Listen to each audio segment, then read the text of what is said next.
आज का पहला प्रश्न है, पित्रादुरा शैली के संबंध में निम्नलिखित कथनों में सही कथन चुनें। यह मुगल काल में संगमरमर से बनी इमारतों की दीवारों की अर्धमूल्यवान पत्थरों से बनी आकृतियों के द्वारा सजावट को दर्शाती है। यह शैली जहांगीर के काल में आरंभ होकर शाहजहां के काल में चरमोत्कर्ष पर पहुंची।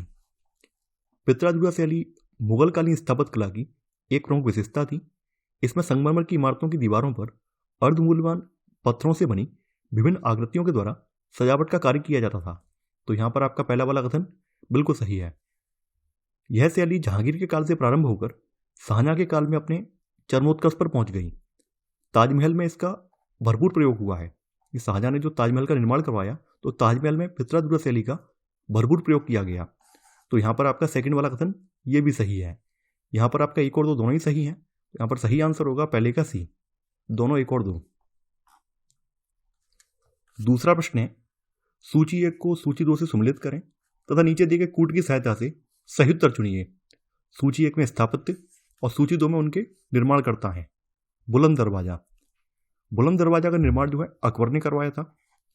मोती मस्जिद आगरा, मोती मस्जिद आगरा का निर्माण जो है शाहजहां ने करवाया था। एतमाउद्दौला का मकबरा, इसका निर्माण नूरजहां ने करवाया था। दिल्ली की मोती मस्जिद का निर्माण औरंगजेब ने करवाया था। तो यहां पर आपका सही आंसर होगा 2, 3, 1, 4 यानी कि बी वाला। तीसरा प्रश्न है, शेरशाह के शासनकाल में रे का संबंध किस एक से था? भिन्न भिन्न प्रकार की फसलों में राज्य का हिस्सा निर्धारित करने वाली दरों की सूची, न्याय व्यवस्था के नियमों की सूची, राज्य के अधीन भूमियों के पैमाइश का ब्यौरा, सैनिकों को वेतन के रूप में दिए जाने वाले भूखंडों की सूची। शेरशाह ने भू राजस्व व्यवस्था पर विशेष ध्यान दिया। उसने बोई गई जमीन की पैमाइश कराई। इसके साथ ही भिन्न भिन्न प्रकार की फसलों में राज्य का हिस्सा निर्धारित करते हुए दरों की सूची तैयार कराई, जिसे रे कहा जाता था। और राज्य का हिस्सा उपज का 1/3 था। तो यहां पर आपका सही आंसर है तीसरे का ए। भिन्न भिन्न प्रकार की फसलों में राज्य का हिस्सा निर्धारित करने वाली दरों की सूची को रे कहा जाता था। चौथा प्रश्न है, दीनपनाह नगर की स्थापना किसके द्वारा की गई थी? बाबर, शेरशाह सूरी, इब्राहिम लोदी, हुमायूं। दिल्ली में दीनपनाह नगर की स्थापना हुमायूं के द्वारा की गई थी। सही आंसर है चौथे का डी वाला। पांचवा प्रश्न है, निम्नलिखित में से कौन एक बाबर से संबंधित नहीं है? शाहरुख नामक चांदी का सिक्का चलाना, तुर्की भाषा में काव्य संग्रह, दीवान का संकलन कराना, मच्छीवाड़ा का युद्ध लड़ना, कलंदर की उपाधि धारण करना। बाबर ने शाहरुख नामक चांदी का सिक्का चलाया, तुर्की भाषा में एक काव्य संग्रह, दीवान का संकलन कराया। मच्छीवाड़ा का जो युद्ध है ये 15 मई 1555 को हुमायूं और अफगानों के मध्य लड़ा गया है। तो ये किस किस के मध्य हुआ है? ये हुमायूं और अफगानों के मध्य हुआ है। तो इसका संबंध जो है बाबर से नहीं है। देखिए, इसमें हुमायूं की जीत होती है और हुमायूं की जीत के साथ पंजाब पर मुगलों का आधिपत्य स्थापित हो जाता है। तो मच्छीवाड़ा का युद्ध का संबंध हुमायूं से है, ना कि बाबर से। कलंदर की उपाधि धारण करना यह भी सही है। तो यहां पर आपका गलत वाला जो आंसर है वो है 5वें का सी वाला। छठवां प्रश्न है, अबे कथन अकबर ने दीन ए इलाही की स्थापना 1582 में की थी। कारण इसका उद्देश्य एक नए धर्म का प्रवर्तन था। आपको यहां पर कूट की सहायता से सही उत्तर का चयन करना है। अकबर ने दीन ए इलाही, जिसको तौहीद ए इलाही भी कहा जाता है, इस धर्म की स्थापना 1582 ईस्वी में की थी। तो यहां पर आपका अभिकथन बिल्कुल सही है। इसका उद्देश्य एक नए धर्म का प्रवर्तन न होकर सभी धर्मों में सामंजस्य स्थापित करना था। और इसका जो प्रधान पुरोहित था वो अबुल फजल था। अबुल फजल को इसका प्रधान पुरोहित बनाया गया था। तो यहां पर आपका अभिकथन सही है, लेकिन कारण गलत है। तो आंसर होगा यहां पर 6वें का सी वाला। ए सही है परंतु आर गलत है। 7वां प्रश्न है, मुसम्मन बुर्ज नामक भवन किस एक के द्वारा बनवाया गया था? अकबर, हुमायूं, औरंगजेब, शाहजहां। मुसम्मन बुर्ज जो है 6 मंजिला एक भवन है जो कि आगरा में स्थित है। इसका निर्माण शाहजहां के द्वारा कराया गया था और यहीं से वह झरों का दर्शन देता था और ताजमहल का दीदार करता था। तो यहां पर आपका सही आंसर है 7वें का डी वाला।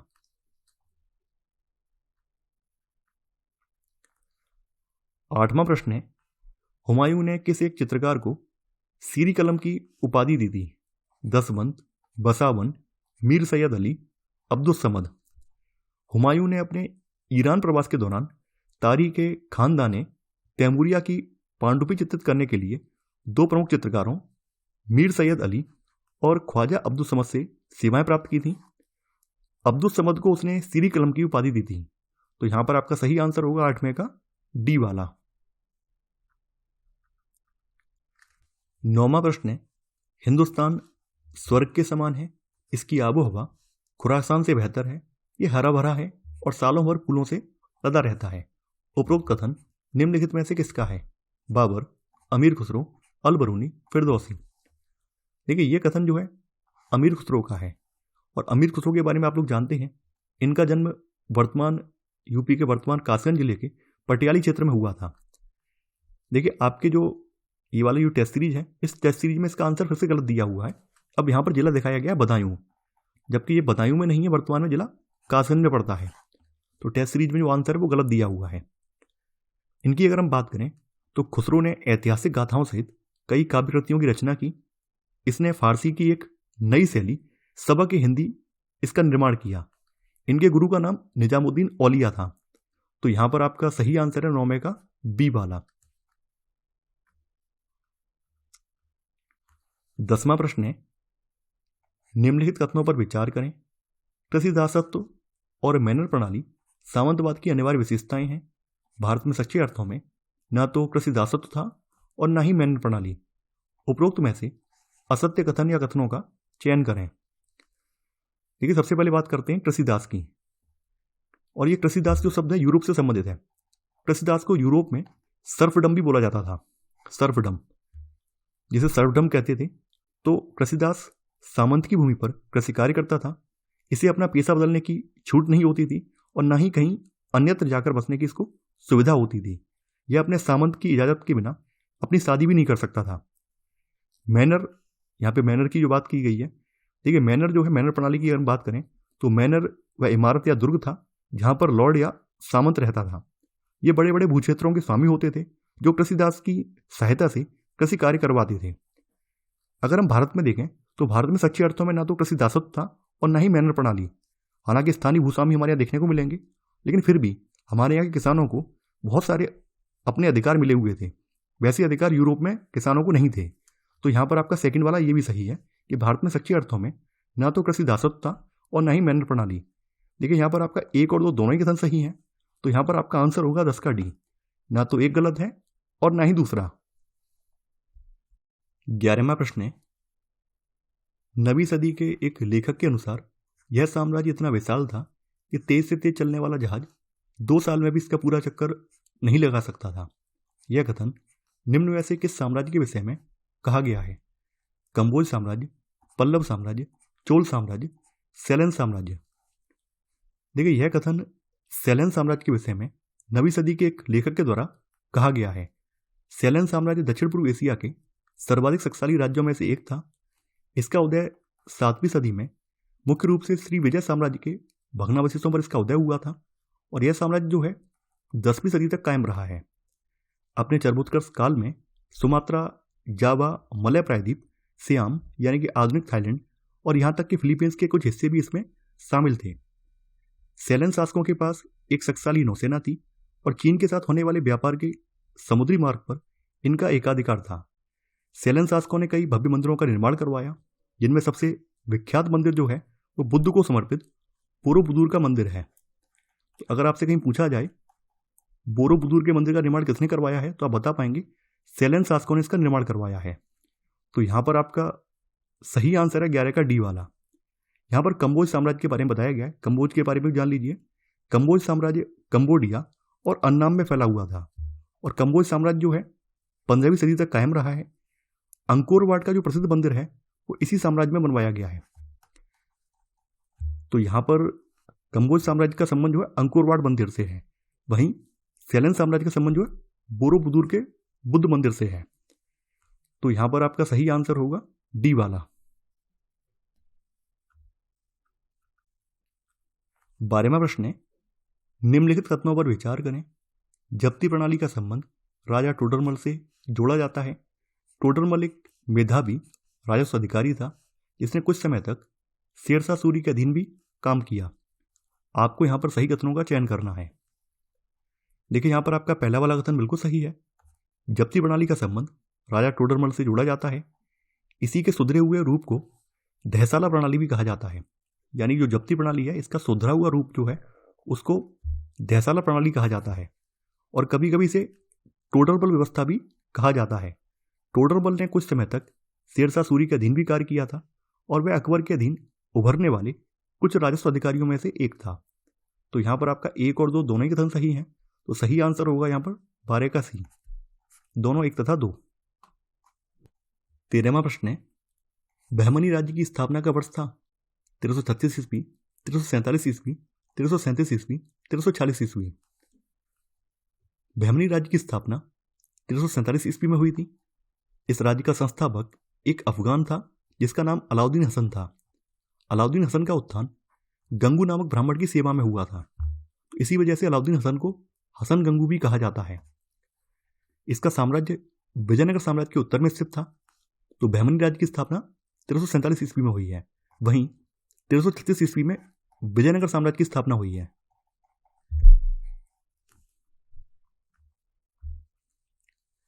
14वां प्रश्न है, सिकंदर लोदी के विषय में निम्नलिखित में से कौन सा कथन असत्य है? आगरा की स्थापना की तक गजे सिकंदरी पैमाना शुरू किया। वह एक कट्टर धर्मांध शासक था। उसने स्त्रियों को पीरों की मजारों पर जाने से रोक लगा दी। सभी कथन सत्य हैं। सिकंदर लोदी की बात करें तो देखिए सिकंदर लोदी का जो शासन पीरियड है 1489 से लेकर 1517 ईस्वी है, और ये लोदी वंश का एक प्रमुख शासक था। यह गुजरात के महमूद बेगड़ा और राणा सांगा के समकालीन था।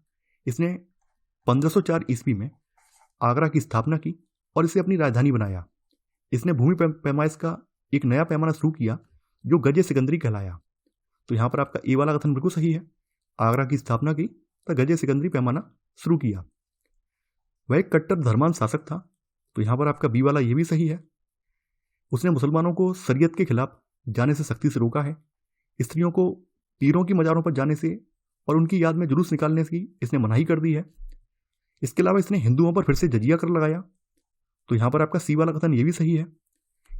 इसके अलावा देखिए इसकी धर्मांधता को आप इस बात से देख सकते हैं, इसने एक सैनिक अभियान के दौरान नगरकोट के मंदिर को भी तोड़ा है। नगरकोट का जो मंदिर है उसको तोड़ने वाला व्यक्ति भी यही है। तो यहाँ पर तीनों ही कथन सही हैं। तो आंसर होगा आपका डी, यानी सभी कथन सत्य हैं।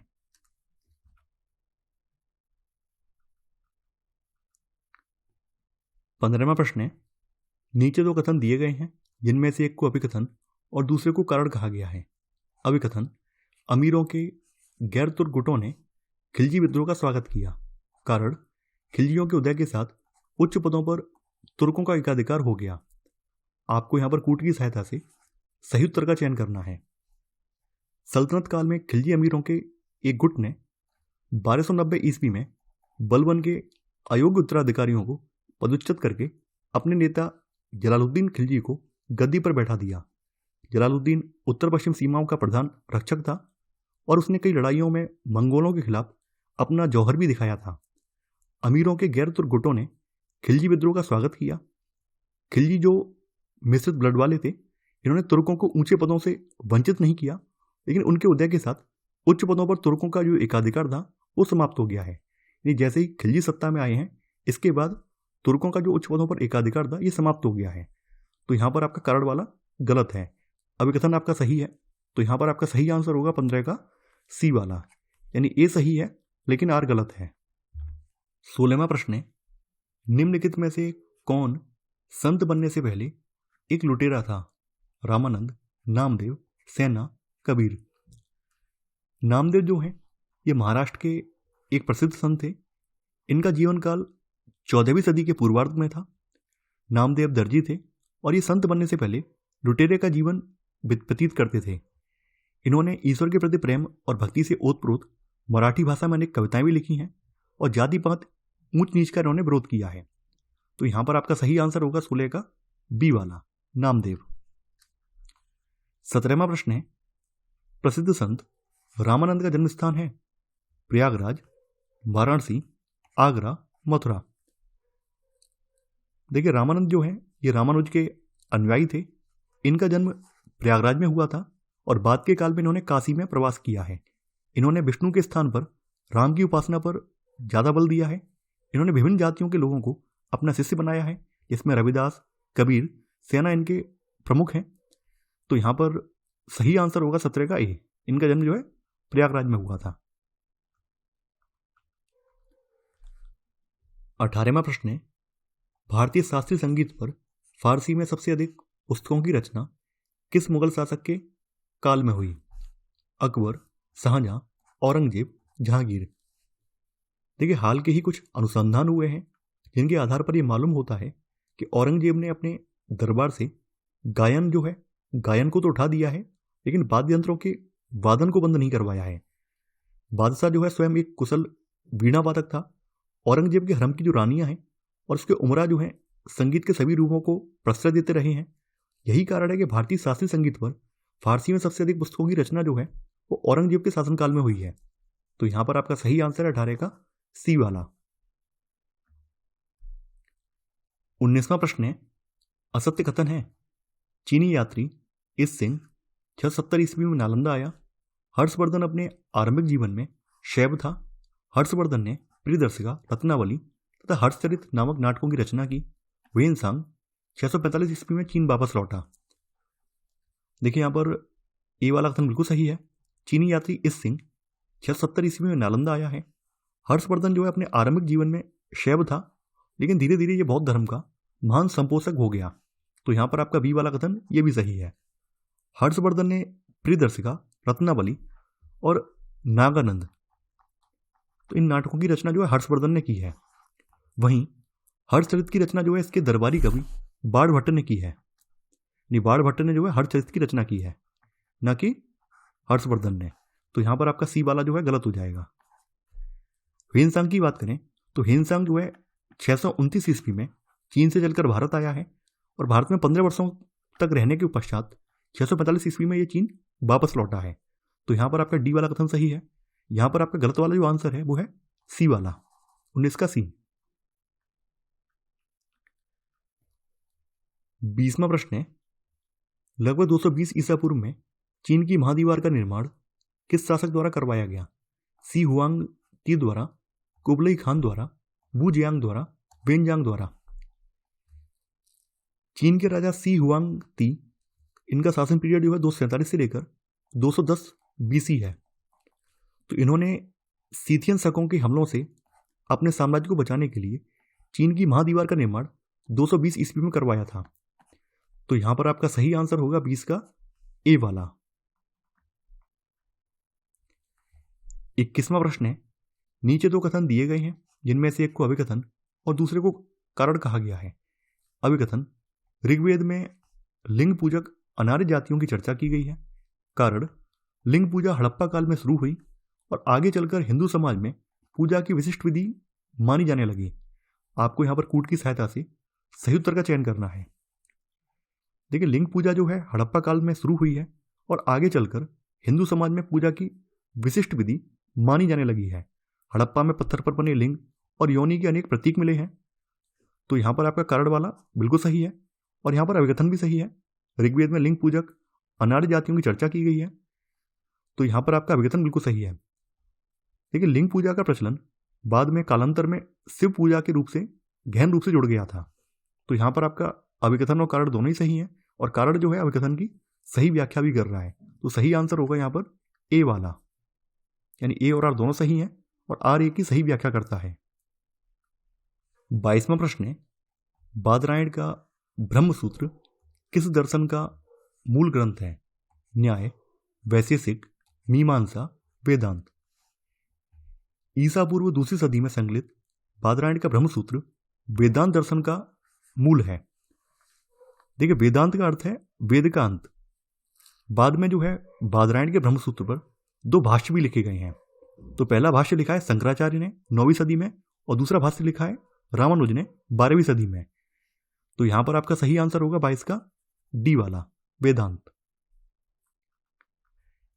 23वां प्रश्न है, निम्नलिखित कथनों पर विचार करें।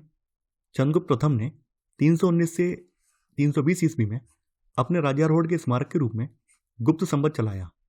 नालंदा विश्वविद्यालय की स्थापना कुमारगुप्त ने की थी। असत्य कथन या कथनों का चयन करें। गुप्त साम्राज्य का उदय 30वीं शताब्दी के अंत में प्रयागराज के निकट कौशाम्बी में हुआ था। गुप्त वंश का संस्थापक श्रीगुप्त था। गुप्त वंश का सबसे महान शासक जो है चंद्रगुप्त प्रथम था। इसने 319 से 320 ईस्वी में अपने राज्यारोहण के स्मारक के रूप में गुप्त संवत चलाया। चंद्रगुप्त प्रथम ने महाराजा धीराज की उपाधि भी धारण की। तो यहाँ पर आपका पहला वाला कथन बिल्कुल सही है। नालंदा विश्वविद्यालय की स्थापना कुमारगुप्त ने की थी और कुमारगुप्त जो है चंद्रगुप्त द्वितीय का उत्तराधिकारी था, यानी ये चंद्रगुप्त द्वितीय का उत्तराधिकारी था। तो यहाँ पर आपका सेकंड वाला कथन ये भी सही है। यहाँ पर आपका एक और दो दोनों ही सही हैं, लेकिन यहाँ पे पूछा गया कौन सा असत्य है, तो ना तो पहला असत्य है और ना ही दूसरा। तो आंसर होगा यहाँ पर 23 का डी वाला। 24वां प्रश्न है, निम्नलिखित कथनों में से कौन सा या कौन से सही हैं? अकबर ने बाल विवाह को रोकने का प्रयास किया। विवाहों की वैधानिकता की जांच करने के लिए उसने तुर्बेक नामक अधिकारी की नियुक्ति की थी। अकबर ने समाज सुधार के लिए अनेक कार्य किए, जैसे दास प्रथा, सती प्रथा और बहुविवाह पर प्रतिबंध लगाया। वहीं अंतरजाति और विधवा विवाह को प्रोत्साहन दिया। साथ ही बाल विवाह को रोकने के लिए अकबर ने 16 वर्ष से कम आयु के बालक और 14 वर्ष से कम आयु की कन्या के विवाह पर प्रतिबंध लगा दिया। तो यहाँ पर आपका पहला वाला कथन बिल्कुल सही है। विवाहों की वैधानिकता की जांच के लिए उसने तुर्बेक नामक अधिकारी की नियुक्ति की थी। तो यहाँ पर आपका सेकंड वाला ये भी सही है। यहाँ पर आपका एक और दो दोनों ही सही हैं, तो सही आंसर होगा 24 का सी, दोनों 1 तथा 2। 25वां प्रश्न है, मुगल काल में निम्न में से किस एक पदाधिकारी का कार्य सेना को नदी पार करने के लिए पुलों और नावों की व्यवस्था करना था? सिपह सालार, मीर बहर, आमिल, कारकुन। देखिए यहाँ पे बात करते हैं सिपह सालार की। तो सिपह सालार जो था सूबेदार था। सूबेदार को सिपह सालार बोला जाता था।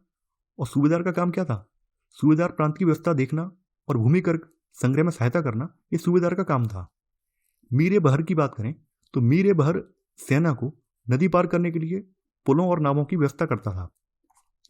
आमिल की बात करें तो आमिल परगने का वित्त अधिकारी था।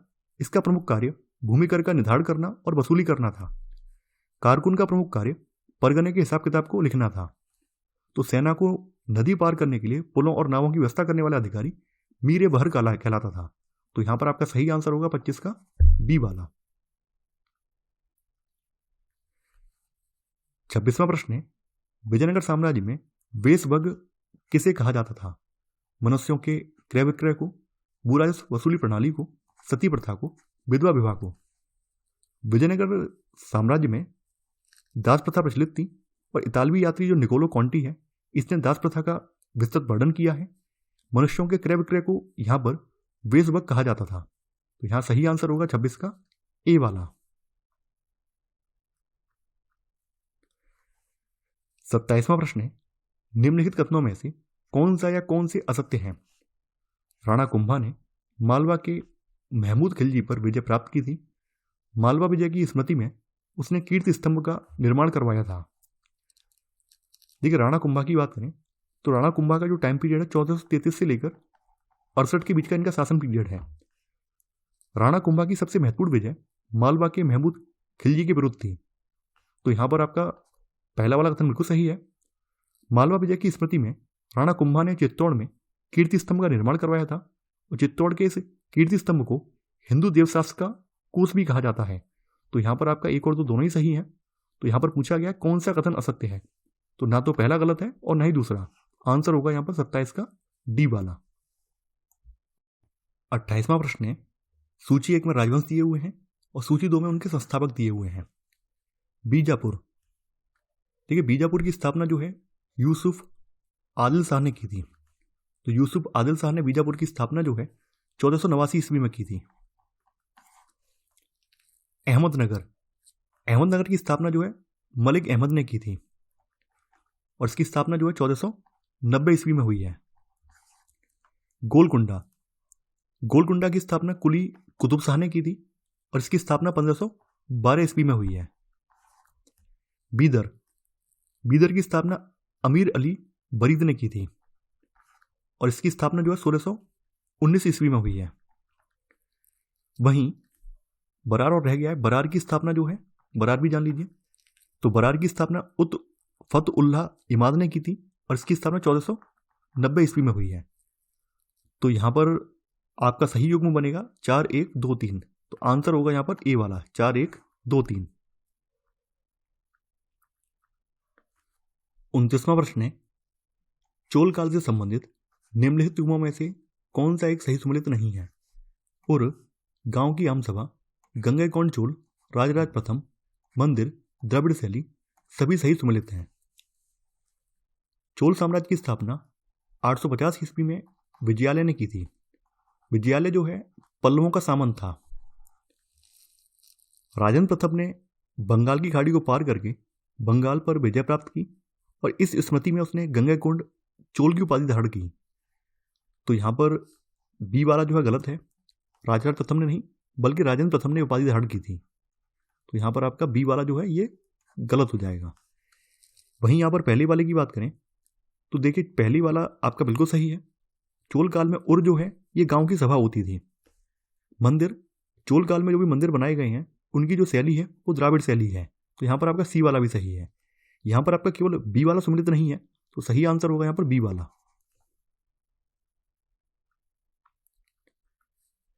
तीसरा प्रश्न है, निम्नलिखित कथनों पर विचार करें। शंकराचार्य का जन्म 9वीं शताब्दी में तमिलनाडु में हुआ था। उन्होंने अद्वैतवाद दर्शन का प्रतिपादन किया।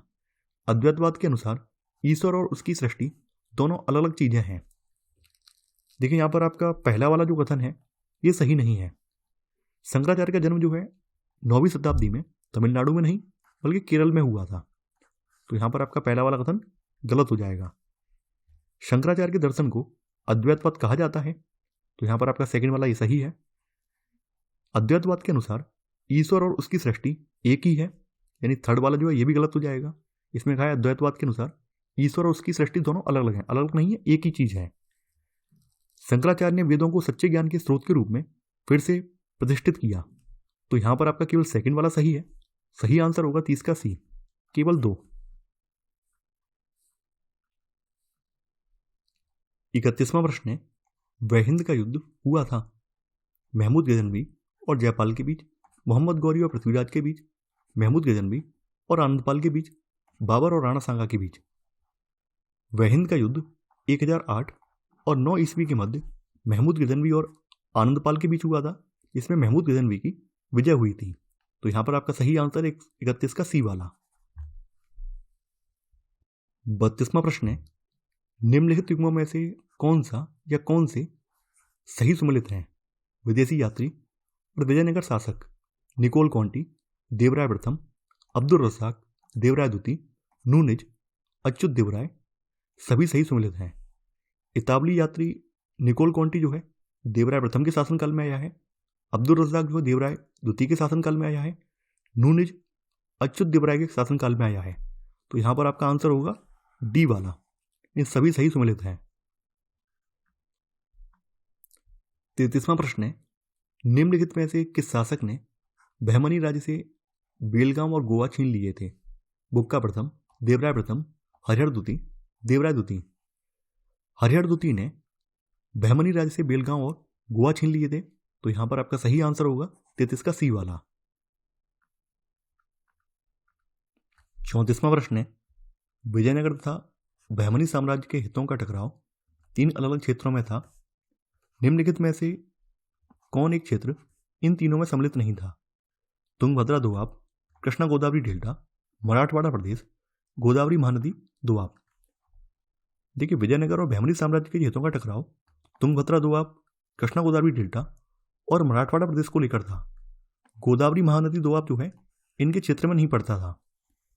तो यहां पर आपका सही वाला आंसर है 34 का डी वाला।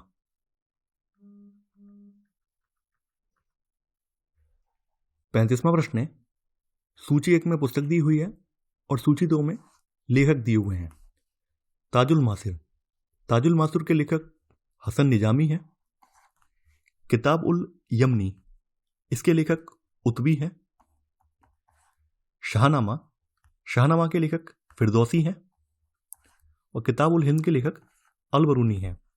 तो यहाँ पर आपका सही कूट होगा 2 1 3 4, यानी आंसर होगा यहाँ पर ए वाला।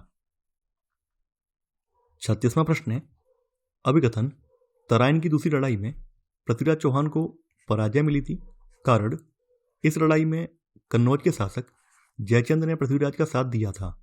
आपको यहाँ पर कूट की सहायता से सही उत्तर का चयन करना है। सन 1192 ईस्वी में तराइन की दूसरी लड़ाई पृथ्वीराज चौहान और मोहम्मद गौरी के बीच लड़ी गई थी, जिसमें पृथ्वीराज चौहान की हार होती है। तो यहाँ पर आपका अभिकथन बिल्कुल सही है। इस लड़ाई में कन्नौज के शासक जयचंद ने पृथ्वीराज का साथ नहीं दिया था, तो यहाँ कारण गलत है। तो यहाँ पर आपका सही आंसर होगा सी वाला। ए सही है परंतु आर गलत है। 37वां प्रश्न है, यहाँ पर सूची 1 में शासक दिए हुए हैं और सूची 2 में उनके क्षेत्र दिए हुए हैं। गढ़वाल, देखिए गढ़वाल जो शासक हैं ये कन्नौज क्षेत्र के शासक थे। परमार जो है, परमार मालवा क्षेत्र के शासक थे। चौहान जो है अजमेर क्षेत्र के शासक थे और सेन जो है ये बंगाल क्षेत्र के शासक थे। तो यहां पर आपका सही आंसर होगा ए का तीसरा, बी का दूसरा, सी का चौथा और डी का पहला। तो आंसर होगा यहां पर बी वाला।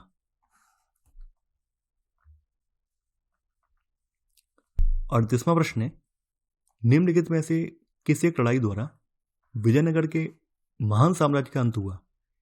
मच्छीवाड़ा की लड़ाई, घटौली की लड़ाई, बनिहट्टी की लड़ाई या इनमें से कोई नहीं। बनिहट्टी की लड़ाई इसको तालीकोटा की लड़ाई के नाम से भी जाना जाता है। इसका एक नाम और है, इसको राक्षस तांगड़ी की लड़ाई के नाम से भी जाना जाता है। तो यदि कहीं आपको राक्षस तांगड़ी, तालीकोटा या फिर बनिहट्टी लिखा मिल जाए तो आप कंफ्यूज नहीं होना। तो जो बनिहट्टी की लड़ाई है ये 1565 ईस्वी में दक्कन के 4 संयुक्त सैनिक संघों, जिसमें अहमदनगर है, मैं नाम लिख दे रहा हूं यहां पर सबके साथ में, यहां पर अहमदनगर के साथ में बीजापुर है, पीदर है और गोलकोंडा है। तो इन चारों ने मिलकर जो है विजयनगर के खिलाफ जो है एक साथ युद्ध लड़ा है और इस युद्ध के बाद विजयनगर साम्राज्य का पतन हो जाता है। जिस समय ये युद्ध लड़ा गया था उस समय विजयनगर का शासक सदाशिव राय था। तो यहां पर आपका सही आंसर होगा 38 का सी वाला, बनिहट्टी की लड़ाई।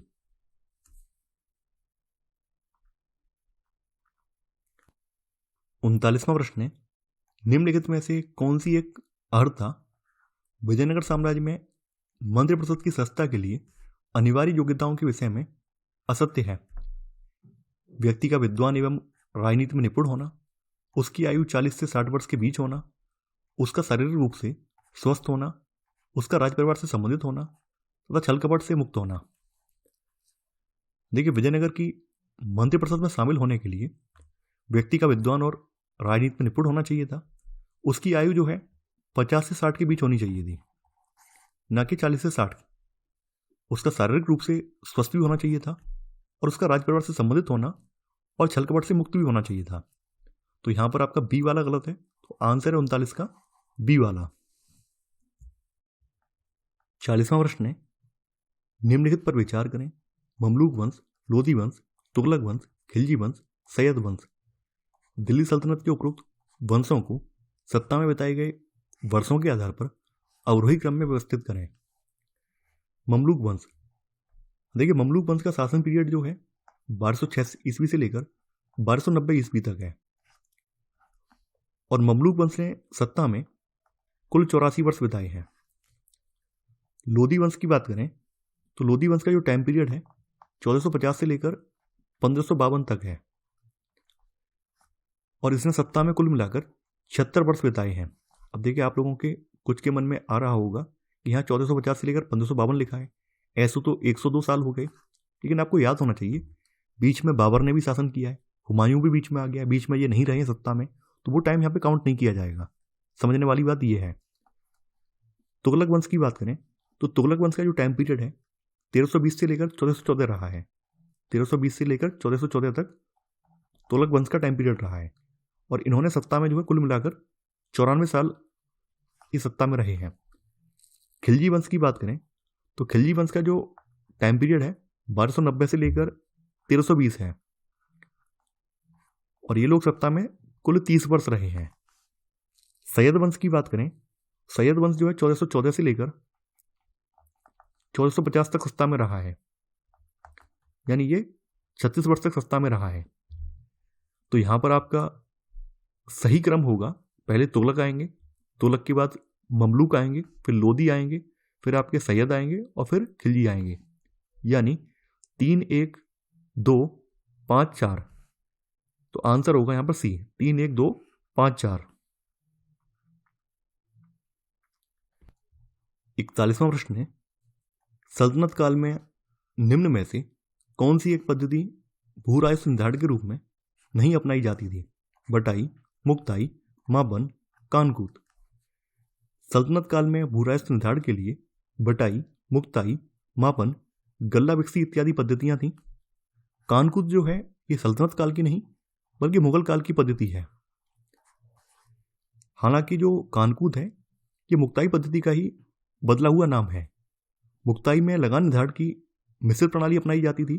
मुक्ताई पद्धति में किसान और सरकारी कर्मचारी आपसी समझौते से उपज का आकलन करते थे और इसके आधार पर किसानों से राजस्व की वसूली की जाती थी। तो मुगल काल में मुक्ताई का नाम बदलकर कानकूत कर दिया गया, बाद बाकी व्यवस्था सब सेम रही। तो यहाँ पर कानकूत जो है ये सल्तनत काल की पद्धति नहीं है बल्कि मुगल काल की है। तो यहाँ पर आपका सही आंसर होगा 41 का डी वाला। 42वां प्रश्न है, बलबन के संबंध में निम्नलिखित में से कौन एक कथन सही है? उसने दरबार में गैर इस्लामी प्रथाओं का प्रचलन किया, उसने दरबार में सिजदा व पायबोस की प्रथा आरंभ की, उसने प्रतिवर्ष ईरानी त्यौहार नौरोज मनाने की प्रथा आरंभ की। सभी कथन सत्य हैं। बलबन का पूरा नाम गियासुद्दीन बलबन है। इसका शासनकाल 1266 से लेकर 1286 ईस्वी के बीच में है। बलबन दिल्ली का पहला सुल्तान था जिसने दरबार में गैर इस्लामी प्रथाओं का प्रचलन किया। तो यहां पर आपका ये वाला सही है। बलबन ने दरबार में सिजदा अर्थात घुटने पर बैठकर सिर झुकाना और पायबोस यानी सुल्तान के चरण चूमना, यह प्रथा इसने आरंभ की थी। तो यहां पर आपका बी वाला ये सही है। बलबन ने प्रत्येक वर्ष ईरानी त्यौहार नौरोज मनाने की प्रथा भी आरंभ की। तो यहां पर आपका सी वाला भी सही है।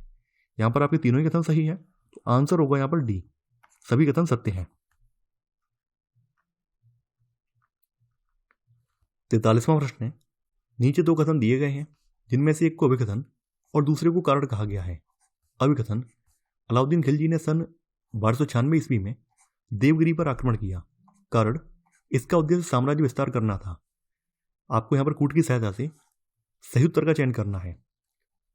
मुसलमानों का दक्षिण भारत पर पहला आक्रमण जलालुद्दीन खिलजी के समय में देवगिरी के शासक रामचंद्र देव पर अलाउद्दीन खिलजी के नेतृत्व में सन 1296 ईस्वी में हुआ था। तो यहां पर आपका अभिकथन बिल्कुल सही है।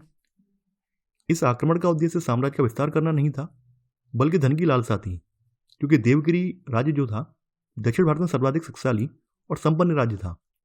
तो यहां पर आपका कारण गलत हो जाएगा, अभिकथन सही है। तो सही आंसर होगा 43 का सी वाला। ए सही है लेकिन आर गलत है। 44वां प्रश्न है, विश्व के सबसे बड़े महाकाव्य महाभारत के किस पर्व में गीता का उल्लेख है? विराट पर्व, भीष्म पर्व, शांति पर्व, अनुशासन पर्व। महाभारत के भीष्म पर्व में गीता का उल्लेख है। तो यहां सही आंसर है 44 का बी वाला। 45वां प्रश्न है, किस मध्यकालीन शासक ने वुलर झील में एक कृत्रिम द्वीप जनालंका का निर्माण करवाया? सिकंदर शाह, जैनुल आबिदीन, मुल्ला शाह, जलालुद्दीन मोहम्मद। मध्यकालीन शासक जैनुल आबिदीन ने वुलर झील में एक कृत्रिम द्वीप जनालंका का निर्माण करवाया। जैनुल आबिदीन जो है ये 15वीं शताब्दी का शासक है और इसका टाइम पीरियड 1420 से लेकर 1470 ईस्वी है। जैनुल आबिदीन एक योग्य और लोकप्रिय शासक था। इसने धार्मिक सहिष्णुता की नीति अपनाई, इसी वजह से इसे कश्मीर का अकबर भी कहा जाता है। तो यहां पर आपका सही आंसर है 45 का बी वाला। 46वां प्रश्न है, शैव धर्म से संबंधित राजराजेश्वर मंदिर कहाँ स्थित है? तंजौर, तमिलनाडु, हम्पी, कर्नाटक, वाराणसी, उत्तर प्रदेश या उपरोक्त में से कोई नहीं। राजराजेश्वर मंदिर तंजौर, तमिलनाडु में स्थित है। इसका निर्माण 1003 से लेकर 1010 ईस्वी के मध्य चोल शासक राजराज चोल द्वारा करवाया गया था। तो यहां पर आपका सही आंसर है 40 का ए वाला।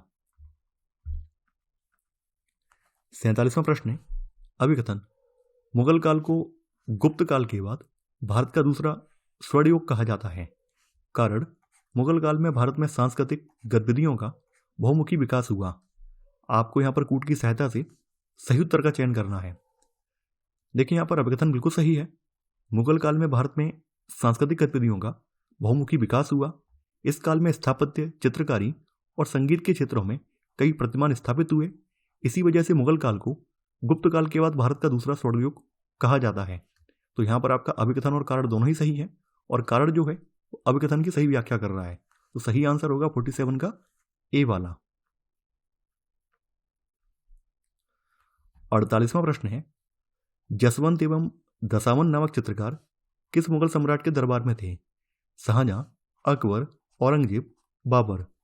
जसवंत और दशावन नामक चित्रकार मुगल सम्राट अकबर के दरबार में थे। चित्रकारी के क्षेत्र में मुगलों ने जो है विशिष्ट योगदान दिया है।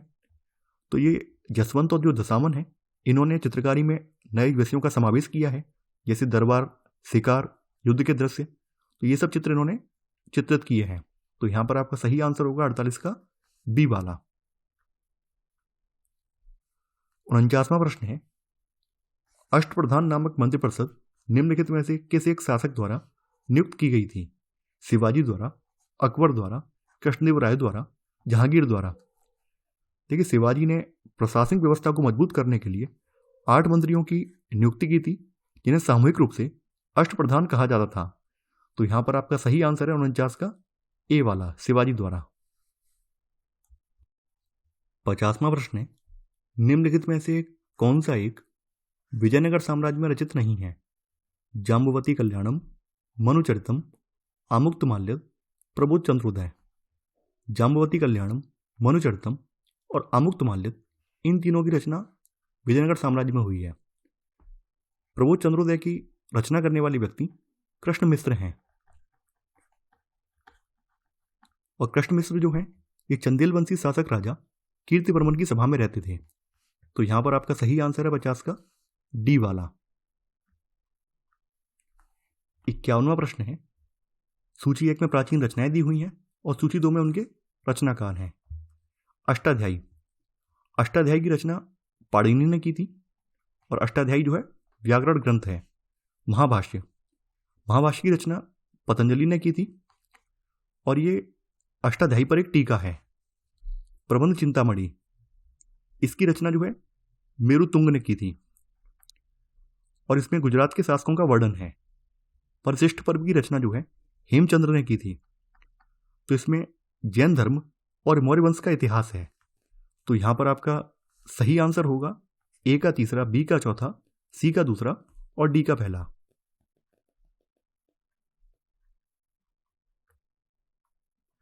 52वां प्रश्न है गुलाम वंश से संबंधित निम्नलिखित शासकों को उनके कालक्रम में व्यवस्थित कीजिए। नासिरुद्दीन महमूद शाह, शमसुद्दीन कैयूमर्स, मुइजुद्दीन कैकूबाद, रजिया सुल्तान। देखिए रजिया सुल्तान जो है 1236 से लेकर 40 तक गद्दी पर बैठी है। नासिरुद्दीन महमूद शाह की बात करें तो नासिरुद्दीन महमूद शाह जो है 1240 से लेकर 1265 तक रहे हैं। शमसुद्दीन कैयूमर्स ये 1290 ईस्वी में रहे हैं। मुइजुद्दीन कैकूबाद ये 1287 से लेकर 1290 तक सत्ता में रहे हैं। तो यहां पर सबसे पहले आएगा रजिया सुल्तान, उसके बाद नासिरुद्दीन महमूद शाह, फिर आएंगे मुइजुद्दीन कैकूबाद और फिर शमसुद्दीन कैयूमर्स। यानी आंसर होगा 4, 1, 3, 2। तो यहां पर आपका सही आंसर है 52 का ए वाला। 53वां प्रश्न है मध्यकाल में कृष्ण भक्ति को लोकप्रिय बनाने के उद्देश्य से निम्नलिखित में से किसने 8 कवियों के समूह अष्टछाप की स्थापना की? वल्लभाचार्य, चैतन्य महाप्रभु, विट्ठलनाथ, शंकरदेव। मध्यकाल में कृष्ण भक्ति को लोकप्रिय बनाने के उद्देश्य से विट्ठलनाथ ने 8 कवियों के समूह अष्टछाप की स्थापना की। तो यहां पर आपका सही आंसर है 53 का सी वाला। 54वां प्रश्न है, निम्नलिखित कथनों पर विचार कीजिए। 15वीं शताब्दी में पश्चिम भारत की चित्रकला शैली पर फारसी चित्रकला का प्रभाव पड़ने लगा। मुगल चित्रकला शैली का विकास अकबर के शासनकाल में हुआ। यहाँ पर आपको सही कथन या कथनों का चयन करना है। 15वीं शताब्दी में पश्चिम भारत की चित्रकला शैली पर फारसी चित्रकला शैली का प्रभाव पड़ने लगा, जो कि कल्पसूत्र ग्रंथ की जो पांडुपियाँ हैं उनके किनारों पर जो चित्र बनाए गए हैं उनसे स्पष्ट दिखने लगा है। तो यहाँ पर आपका पहला वाला कथन बिल्कुल सही है। मुगल साम्राज्य की स्थापना के बाद 1560 ईस्वी में अकबर के शासनकाल में मुगल चित्रकला शैली का विकास स्टार्ट हो गया। तो यहाँ पर आपका सेकंड वाला कथन ये भी सही है। तो यहाँ पर आपका एक और दो दोनों ही सही हैं। सही आंसर होगा 54 का सी वाला। 55वां प्रश्न है, नीचे दो कथन दिए गए हैं, इनमें से एक को अभिकथन और दूसरे को कारण कहा गया है। अभिकथन, प्राचीन भारत में वास्तुकला, शिल्पकला और चित्रकला में आज की तुलना में पहले कहीं अधिक गहरा संबंध था। कारण, वर्तमान समय की तुलना में प्राचीन भारत में कलाओं का विभाजन नहीं था। वास्तुकार, शिल्पकार, चित्रकार अक्सर एक ही व्यक्ति होता था। देखिए यहाँ पर अभिकथन बिल्कुल सही है। अगर हम प्राचीन भारत की बात करें तो वहाँ पर आपको वास्तुकार, शिल्पकार और चित्रकार जो हैं इन सब में घनिष्ठ संबंध था, अर्थात ये एक ही व्यक्ति होता था। तो यहाँ पर अभिकथन और कारण जो है दोनों ही सही हैं और कारण जो है अभिकथन की सही व्याख्या भी कर रहा है। तो यहाँ पर आपका सही आंसर होगा 55 का ए वाला। 56वां प्रश्न है, बैताल देउल मंदिर अवस्थित है भुवनेश्वर में, भोपाल में, आगरा में, रायपुर में। बैताल देउल मंदिर भुवनेश्वर, उड़ीसा में अवस्थित है और यह अपनी अद्भुत संरचना के लिए जाना जाता है और वास्तुकला की खाकरा शैली में ये निर्मित है। जो खाकरा शैली है ये कलिंग शैली की एक उपशाखा है, जिसे विशेष रूप से तांत्रिक समूहों के द्वारा स्थापित मंदिरों के निर्माण में प्रयोग किया जाता है। तो यहां पर आपका सही आंसर है 56 का ए वाला, भुवनेश्वर। 57वां प्रश्न है, निम्नलिखित युग्मों में से कौन सा या कौन से सही सुमेलित नहीं है? राज्य, नृत्य नाटक, उत्तर प्रदेश, नौटंकी, गुजरात, लेजिम, महाराष्ट्र, तमाशा, पश्चिम बंगाल, यात्रा। उत्तर प्रदेश का नृत्य नाटक नौटंकी है, गुजरात का नृत्य नाटक भवाई है, न कि लेजिम। तो यहाँ पर आपका बी वाला गलत हो जाएगा। लेजिम जो है ये महाराष्ट्र का नृत्य नाटक है और तमाशा भी महाराष्ट्र का नृत्य नाटक है। पश्चिम बंगाल का यात्रा है। तो यहाँ पर आपका गलत वाला आंसर होगा 57 का बी वाला।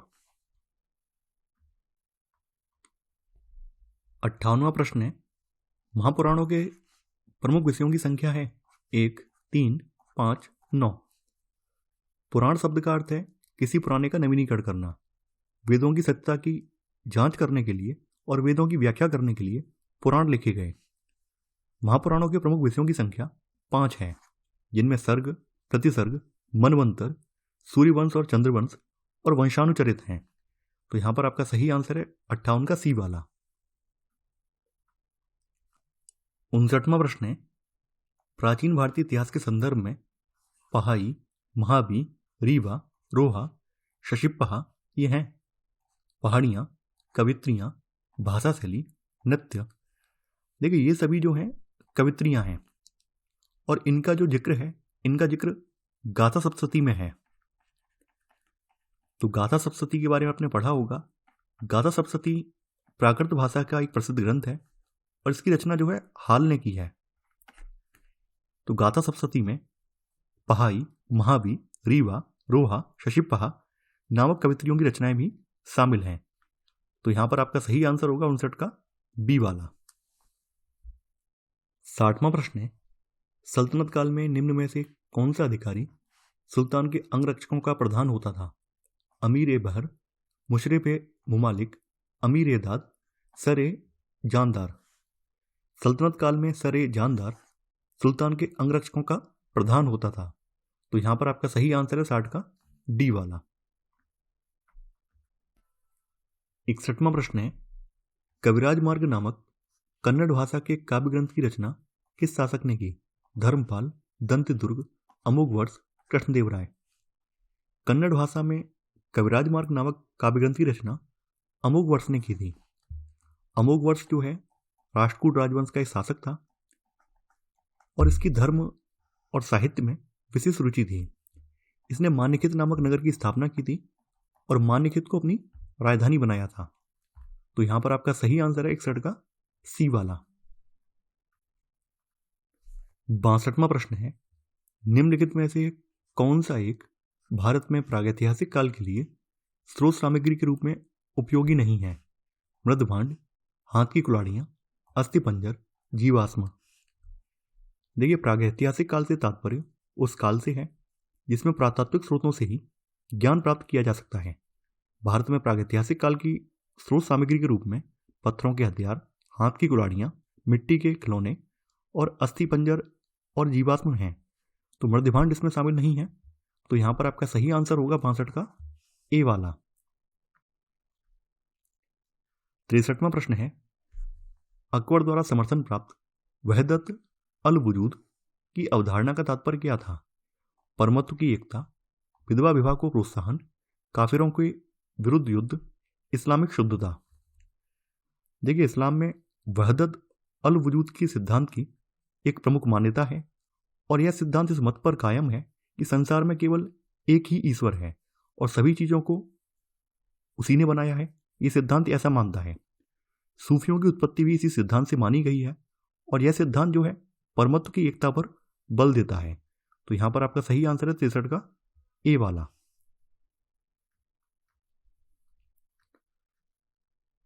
64वां प्रश्न है, निम्नलिखित युग्मों में से कौन सा एक सही सुमेलित नहीं है?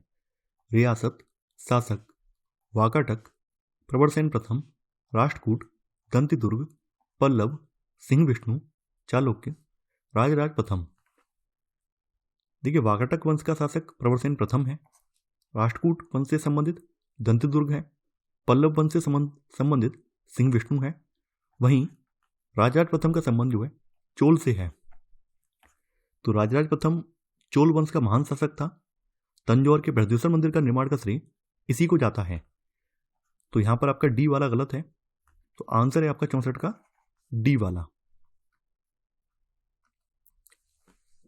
65वां प्रश्न है, प्राचीन संगम युग के संबंध में कौन एक कथन असत्य है? वर्ण व्यवस्था प्रचलित नहीं थी, सती प्रथा का प्रचलन नहीं था, वस्त्र उद्योग सर्वाधिक प्रचलित था, वैदेशिक व्यापार भारतीय पक्ष में था। देखिए, यहां पर ए वाला भी सही है, सी वाला भी सही है और डी वाला भी सही है। बी वाला गलत है। प्राचीन संगम युग में सती प्रथा का प्रचलन विद्यमान था। तो यहां पर आपका गलत वाला आंसर होगा 65 का बी वाला। 66वां प्रश्न है, निम्नलिखित संगम युगीन साम्राज्यों में किस एक साम्राज्य के शासकों के नौसैनिक पराक्रम का एक उदाहरण मालदीव की विजय थी? चोल, चेर, पांड्य, इनमें से कोई नहीं।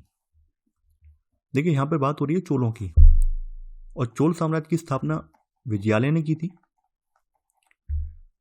चोल साम्राज्य में प्रतापी शासक राजराज प्रथम और उसका पुत्र राजेंद्र प्रथम था। तो राजराज प्रथम जो है इसने त्रिवेंद्रम के चेरों की नौसेना को ध्वस्त कर दिया और इसकी सैनिक कार्यवाहियों का मुख्य उद्देश्य दक्षिण पूर्व एशिया देशों के साथ होने वाले व्यापार पर नियंत्रण स्थापित करना था।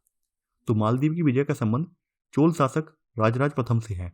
तो यहां पर आपका सही आंसर है 66 का ए वाला।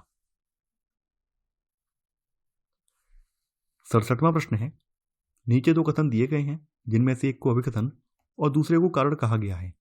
अभिकथन, चोल शासन काल में दक्षिण भारत का मंदिर स्थापत्य चरमोत्कर्ष पर था। कारण, इस काल में स्थापत्य की द्रविड़ शैली लोकप्रिय हुई। आपको यहां पर कूट की सहायता से सही उत्तर का चयन करना है। देखिए, यहां पर आपका अभिकथन बिल्कुल सही है। चोल शासन काल में दक्षिण भारत का मंदिर स्थापत्य चरमोत्कर्ष पर था और इस काल में स्थापत्य की द्राविड़ शैली लोकप्रिय हुई। द्राविड़ शैली की मुख्य विशेषता थी गर्भगृह के ऊपर एक के बाद एक कई मंजिलों का निर्माण करना। तो यहां पर आपका अभिकथन और कारण दोनों ही सही है और कारण जो है यह अभिकथन की सही व्याख्या कर रहा है। तो सही आंसर 67 का ए वाला।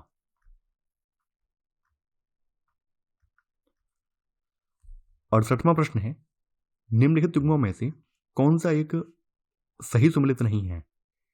एक तरफ जैन तीर्थंकर लिखे हुए हैं और दूसरी तरफ उनका प्रतीका लक्षण है। आदिनाथ, वृषभ, मल्लिनाथ, जलकलश, पार्श्वनाथ, सर्प, संभवनाथ, हाथी। देखिए, आदिनाथ का जो प्रतीक लक्षण है वृषभ है, मल्लिनाथ का जलकलश है, पार्श्वनाथ का सर्प है, वहीं संभवनाथ का अश्व है, यानी घोड़ा है, ना कि हाथी। तो यहां पर आपका डी वाला गलत है। सही आंसर है 68 का डी वाला। 69वां प्रश्न है, निम्नलिखित पर विचार करें। सभा, समिति, विदत, गढ़। उपरोक्त में से कौन सा या कौन से ऋग्वेद में वर्णित कबीलाई परिषद हैं? देखिए, सभा, समिति, विदत और गढ़ ये चारों ही ऋग्वेद में वर्णित कबीलाई परिषद हैं। तो आंसर है 69 का डी वाला, उपरोक्त सभी। 70वां प्रश्न है, निम्नलिखित में से कौन सा एक जैन धर्म से संबंधित नहीं है? संवर, निर्जरा, निर्वाण, बंधन। संवर, निर्जरा, बंधन इन तीनों का संबंध जैन धर्म से है, वहीं निर्वाण का संबंध जो है बौद्ध धर्म से है। तो बौद्ध धर्म के अनुसार मनुष्य के जीवन का प्रथम लक्ष्य निर्वाण की प्राप्ति है, जिसका अर्थ है जीवन मरण के चक्र से मुक्त हो जाना। तो यहां पर आपका सही आंसर है 70 का सी वाला। 71वां प्रश्न है, बौद्ध साहित्य में मिलिंद पन्हो निम्नलिखित में से किन दो प्रमुख चरित्रों के मध्य प्रश्नोत्तरी है? मिनेंडर एवं नागसेन, नागसेन एवं यूथमिडिस, कनिष्क एवं मिनेंडर, नागसेन एवं एंटियालकिड्स। देखिए, प्रसिद्ध बौद्ध दार्शनिक नागसेन ने मिलिंद पन्हो की रचना की थी। इसमें यवन राजा मिनेंडर और बौद्ध भिक्षु नागसेन के मध्य वार्तालाप का वर्णन है। तो यहां पर आपका सही आंसर है 71 का ए वाला। 72वां प्रश्न है, सल्तनत काल में आर्य ममालिक किसे कहा जाता था? सैन्य विभाग के प्रधान को, वित्त विभाग के प्रधान को, तोपखाने के अध्यक्ष को, विदेश मंत्रालय के अध्यक्ष को। सल्तनत काल में वजीर के विभाग के बाद राज्य का सबसे बड़ा महकमा दीवान अर्ज या फिर सैन्य विभाग था, और इस विभाग के प्रधान को आर्य ममालिक कहा जाता था। सैन्य विभाग के प्रधान को आर्य ममालिक कहा जाता था। तो सही आंसर है 72 का ए वाला। 73वां प्रश्न है, संगमरमर की बारीक नक्काशी एवं अद्भुत मूर्तिकारी के लिए प्रसिद्ध जैन मंदिर अवस्थित है? सिरोही में, छतरपुर में, ग्वालियर में, उज्जैन में। राजस्थान के सिरोही जिले में माउंट आबू पर्वत पर दिलवाड़ा का प्रसिद्ध जैन मंदिर है। इस मंदिर का निर्माण गुजरात के चालुक्य शासक भीमदेव प्रथम के सामंत बिमल शाह ने करवाया था। बिमल शाह ने इसका निर्माण करवाया है। और ये जो मंदिर है ये संगमरमर की बारीक नक्काशी और अद्भुत मूर्तिकारी के लिए प्रसिद्ध है। तो यहां पर आपका सही आंसर है 73 का ए वाला, सिरोही में। 74वां प्रश्न है, निम्न पर विचार करें। स्तूप, सांची, चित्रकारी, बाघ, मातंगेश्वर मंदिर, खजुराहो। उपरोक्त युग्मों में से कौन सा सही सुमेलित है? देखिए, सांची का संबंध स्तूप से है। चित्रकारी जो बाघ गुफाएं हैं एमपी में, उसकी बात हो रही है। मातंगेश्वर मंदिर खजुराहो में है। तो यहां पर आपके तीनों ही युग्म सही सुमेलित हैं। तो सही आंसर है आपका 74 का सी, 1, 2 और 3। 75वां प्रश्न है, सूची 1 को सूची 2 से सुमेलित करें तथा नीचे दिए गए कूट की सहायता से सही उत्तर चुनिए। सूची 1 में गुप्तकालीन मंदिर दिया हुआ है और सूची 2 में उनका स्थान है। विष्णु मंदिर जो है तिगवा, जबलपुर, मध्य प्रदेश में स्थित है। शिव मंदिर भूमरा, नागोद, एमपी, ये भी एमपी में पड़ता है। पार्वती मंदिर जो है नचना कुठार, मध्य प्रदेश में है। लक्ष्मण मंदिर सिरपुर, रायपुर जिला, छत्तीसगढ़ में है। तो यहां पर 3 मंदिर एमपी में है और 1 छत्तीसगढ़ में है। तो आपका सही युग्म होगा यहां पर बी वाला, यानी ए का दूसरा, बी का चौथा, सी का पहला और डी का तीसरा। 76वां प्रश्न है, निम्नलिखित में से किसने सती प्रथा को आत्महत्या का कार्य कहकर इसका विरोध किया? अंगिरस, बाणभट्ट, उष्णा, विष्णु। महान कवि बाणभट्ट ने सती प्रथा का विरोध करते हुए इसे मूर्खतापूर्ण कार्य बताया। इनका मानना यह था कि सती प्रथा का कोई शुभ फल प्राप्त नहीं होता है, इन्होंने इसे आत्महत्या के समान कृत्य करार दिया। तो ये जो कवि हैं बाणभट्ट हैं, और बाणभट्ट राजा हर्षवर्धन के दरबारी कवि थे। तो यहां पर आपका सही आंसर है 76 का बी वाला। 77वां प्रश्न है, निम्नलिखित युग्मों में से कौन सा एक सही सुमेलित नहीं है? विदेशी यात्री दिए हुए हैं और शासक दिए हुए हैं। अल मसूदी, महिपाल प्रथम, Ralph Fitch, Akbar, Domingo Paes, Achyuta Devaraya, Francisco Pelsaert, Jahangir. Al Masudi की बात करें तो देखिए, अल मसूदी जो है ये बगदाद का यात्री था, और यह प्रतिहार शासक महिपाल प्रथम के शासनकाल में 915-16 ईस्वी में भारत आया था। तो यहां पर आपका ए वाला बिल्कुल सही है। राल्फ फिच की बात करें तो राल्फ फिच जो है अंग्रेज व्यापारी था, और ये अकबर के समय में भारत आया था। डोमिंगो पायस की बात करें तो डोमिंगो पायस एक पुर्तगाली यात्री था, और ये विजयनगर साम्राज्य के शासक अच्युत देवराय नहीं बल्कि कृष्ण देवराय के शासनकाल में आया था। कृष्ण देवराय के शासनकाल में आया है, तो यहां पर सी वाला गलत हो जाएगा। फ्रांसिस्को पेलसाड ये एक डच था, और ये जहांगीर के शासनकाल में भारत आया था। तो देखिए यहां पर गलत वाला आंसर है 77 का सी वाला।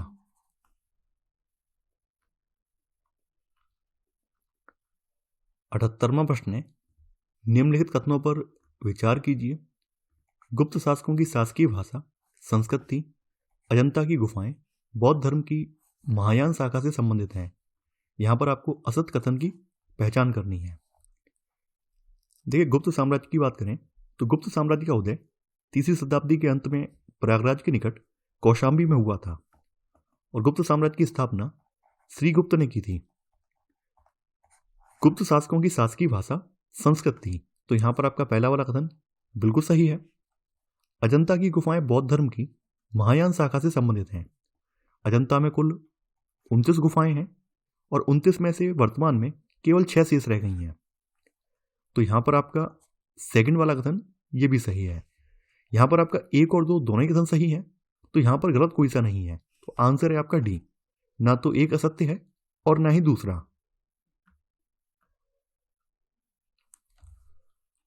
79वां प्रश्न है, कर्ज, चौपार, सुदामा तथा विश्व झोपड़ी हैं।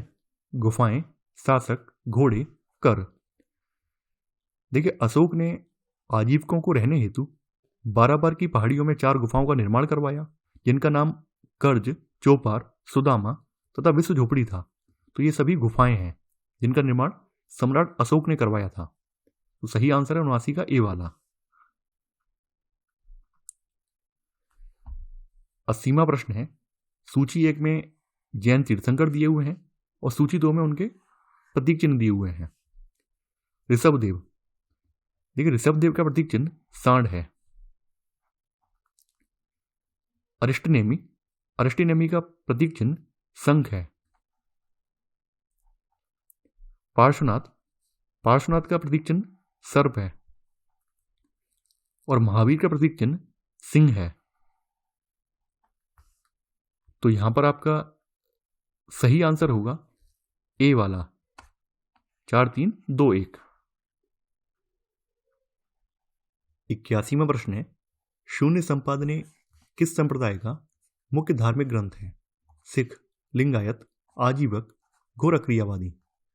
शून्य संपादने लिंगायत संप्रदाय का मुख्य धार्मिक ग्रंथ है।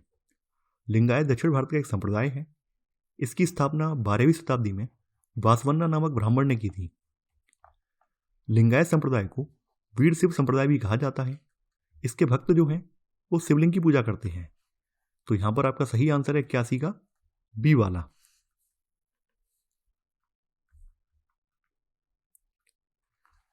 82वां प्रश्न है, सूची 1 को सूची 2 से सम्मिलित करें तथा नीचे दिए गए कूट की सहायता से सही उत्तर चुनें।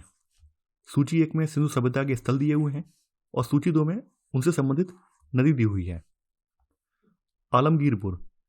आलमगीरपुर जो है हिंडन नदी के किनारे है। रोपड़ जो है सतलज नदी के किनारे है। कालीबंगा जो है घग्गर नदी के किनारे है।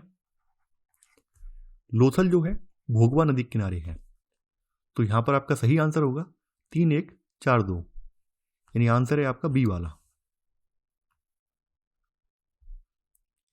83वां प्रश्न है, निम्नलिखित में से कौन सा मंदिर चोलों से संबंधित नहीं है? ऐरावतेश्वर मंदिर, कोरंगनाथ मंदिर, बृहदीश्वर मंदिर, कैलाशनाथ मंदिर। ऐरावतेश्वर मंदिर, कोरंगनाथ मंदिर और बृहदीश्वर मंदिर, इन तीनों का संबंध चोलों से है। वहीं कैलाशनाथ मंदिर का निर्माण राष्ट्रकूट शासक कृष्ण प्रथम के द्वारा करवाया गया था, यानी इसका निर्माण जो है कृष्ण प्रथम, जो कि राष्ट्रकूट शासक है, उसके द्वारा इसका निर्माण करवाया गया था। और यह एलोरा के मंदिरों में अपनी आश्चर्यजनक शैली के लिए विश्व प्रसिद्ध है। तो यहां पर आपका सही आंसर है डी वाला, कैलाशनाथ मंदिर। यानी इसका निर्माण चोलों ने नहीं करवाया है, बल्कि इसका निर्माण राष्ट्रकूट शासक कृष्ण प्रथम ने करवाया है। तो यहां पर आंसर होगा 83 का डी। 84वां प्रश्न है, तैमूर के भारत पर आक्रमण के समय दिल्ली का शासक कौन था? खिज्र खां, नासिरुद्दीन महमूद, अबू बकर शाह, मोहम्मद बिन तुगलक। तैमूरलंग ने 1398 ईस्वी में भारत पर आक्रमण किया था।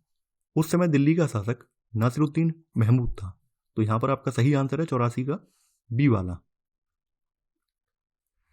85वां प्रश्न है, ऋग्वैदिक कालीन प्रमुख देवताओं में से किस एक को देवताओं एवं मनुष्य के बीच का मध्यस्थ माना जाता था? इंद्र को, अग्नि को, विष्णु को, रुद्र को। ऋग्वैदिक कालीन देवताओं में से अग्नि को देवताओं और मनुष्य के बीच मध्यस्थ माना जाता था।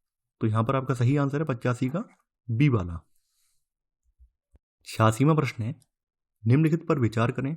मालवा, गुजरात, चित्तौड़, रणथंभौर। उपरोक्त में से अलाउद्दीन खिलजी द्वारा भारतीय राज्यों पर आक्रमण का सही क्रम क्या है? देखिए यहां पे बात करें सबसे पहले मालवा की, तो मालवा पर खिलजी ने 1305 ईस्वी में आक्रमण किया था। गुजरात की बात करें तो गुजरात पर खिलजी ने 1297 ईस्वी में आक्रमण किया था। चित्तौड़ पर 1303 ईस्वी में आक्रमण किया है और रणथंभौर पर 1301 ईस्वी में आक्रमण किया है। तो यहां पर आपका सही आंसर होगा 2431, 2431। तो आंसर होगा 86 का बी वाला। 87वां प्रश्न है, नीचे दो कथन दिए गए हैं जिनमें से एक को अभिकथन और दूसरे को कारण कहा गया है। अभिकथन, गियासुद्दीन तुगलक ने मालिक उल गाजी की उपाधि धारण की थी। कारण, उसने मंगोलों को कई बार पराजित किया था। नीचे दिए गए कूट की सहायता से आपको यहां पर सही उत्तर का चयन करना है। गियासुद्दीन तुगलक तुगलक वंश का संस्थापक था और वह दिल्ली का पहला शासक था जिसने गाजी की उपाधि धारण की थी। समकालीन स्रोतों के अनुसार उसने मंगोलों के विरुद्ध 29 बार विजय प्राप्त की थी। मंगोलों को पराजित करने के कारण मालिक उल गाजी के नाम से यह प्रसिद्ध हुआ। तो यहां पर आपका अभिकथन भी सही है और कारण भी सही है। तो सही आंसर होगा यहां पर ए वाला। ए तथा आर दोनों सही हैं और आर ए की सही व्याख्या करता है।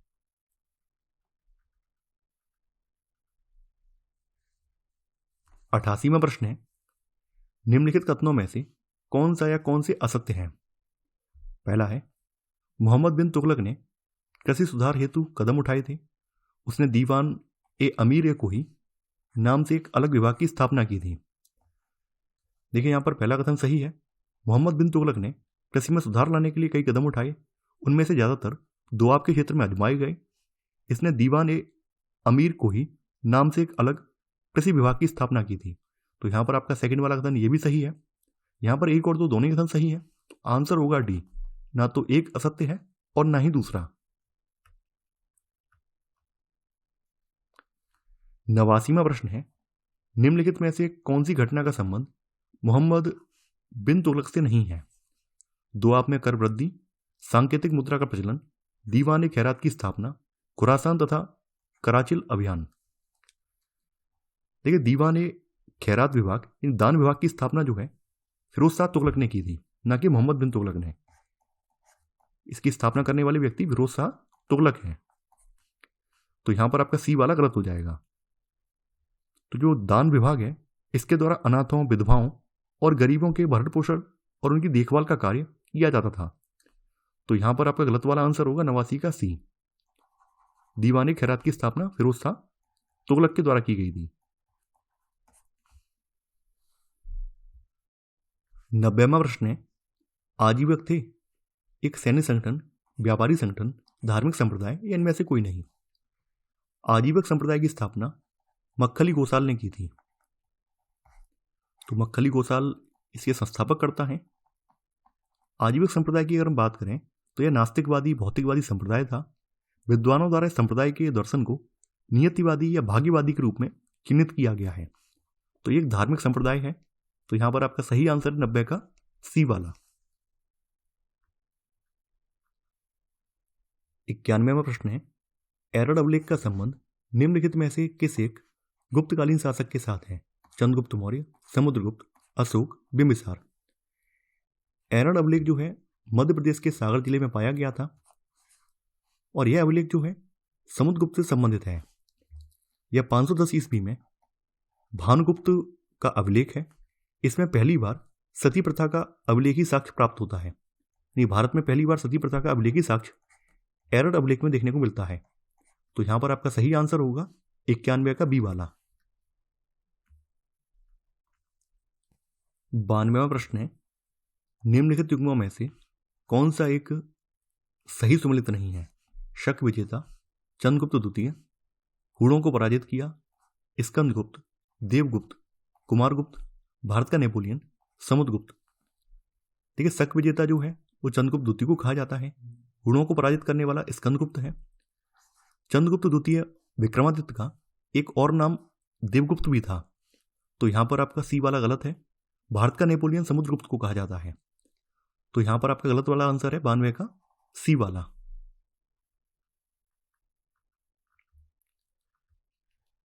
93वां प्रश्न है, पुनर्जन्म का स्पष्ट उल्लेख पहली बार किस उपनिषद में मिलता है? मुंडकोपनिषद, ईशोपनिषद, बृहदारण्यक उपनिषद, छांदोग्य उपनिषद। देखिए, पुनर्जन्म का पहली बार स्पष्ट उल्लेख बृहदारण्यक उपनिषद में देखने को मिलता है। तो यहां पर आपका सही आंसर होगा 93 का सी वाला। 94वां प्रश्न है, निम्नलिखित में से किस एक शासक ने अपना एक दूत मंडल चीन भेजा और चीनी बौद्ध यात्रियों के लिए नागपट्टनम में एक विहार निर्मित करवाया? महेंद्र वर्मन प्रथम, रुद्रसेन प्रथम, नरसिंह वर्मन द्वितीय, प्रवरसेन द्वितीय। देखिए, पल्लव शासक नरसिंह वर्मन द्वितीय ने अपना एक दूत मंडल चीन भेजा और चीनी बौद्ध यात्रियों के लिए नागपट्टनम में एक विहार भी निर्मित करवाया। तो नरसिंह वर्मन द्वितीय जो है ये पल्लव शासक है। तो यहां पर आपका सही आंसर है 94 का सी वाला। 95वां प्रश्न है, ऋग्वैदिक कालीन राजनीतिक इकाइयों का सबसे छोटे से सबसे बड़े तक का सही क्रम है? कुल विस ग्राम जन, विस ग्राम कुल जन, ग्राम जन विस कुल, कुल ग्राम विस जन। ऋग्वैदिक काल में राजनीतिक रूप से सबसे छोटी इकाई परिवार या कुल थी। तो कुलों के मिलने से क्या बनता था? ग्राम बनता था। जब कई कुल मिलते थे तो ग्राम बनता था और कई ग्रामों के मिलने से विस बनता था और कई विसों का समुदाय जन कहलाता था। तो यहां पर आपका सही आंसर है 95 का डी वाला। 96वां प्रश्न है, निम्नलिखित किस एक हड़प्पाकालीन स्थल से पक्की मिट्टी के बने हल का एक प्रतिरूप प्राप्त हुआ है? कालीबंगा, राखीगढ़ी, रंगपुर, बनावली। हड़प्पाकालीन स्थल बनावली से पक्की मिट्टी से बने हल का एक प्रतिरूप प्राप्त हुआ है। बनावली जो है हरियाणा राज्य में स्थित एक पुरातात्विक स्थल है। तो यहां पर आपका सही आंसर है 96 का डी वाला। 97वां प्रश्न है, निम्नलिखित कथनों में से कौन सा या कौन से स्तूप के संबंध में सत्य है? इसके ऊपर छत्र रहता है, इसके चारों ओर वेदिका होती है, इसमें गर्भगृह होता है। देखिए, स्तूप में गर्भगृह नहीं होता है। स्तूप के चारों ओर घेरा होता है और इस घेरे पे रेलिंग लगी होती है जिसको वेदिका बोलते हैं। तो यहां पर आपका सेकंड वाला भी सही है। स्तूप के ऊपर छत्र रहता है। देखिए, यहां पर एक और दो सही है। तो सही आंसर है 97 का ए, एक और दो। 98वां प्रश्न है, ऋग्वैदिक कालीन देवता इंद्र के संबंध में निम्नलिखित कथनों में से कौन सा एक सत्य नहीं है? यह ऋतु का नियामक माना जाता था, इन्हें भोज एवं सोमरसपान प्रिय थे, सर्वाधिक सूत्र इन्हें ही समर्पित हैं, सभी कथन सत्य हैं। देखिए यहाँ पर ए वाला गलत है। ऋग्वैदिक कालीन देवताओं में वरुण को जगत का नियंता, देवताओं का पोषक और ऋतु का नियामक कहा गया है। तो यहाँ पर ए वाला गलत है। बाद बाकी बी और सी जो विशेषताएं हैं वो इंद्र से संबंधित हैं। तो यहाँ पर आपका सही आंसर है 98 का ए वाला।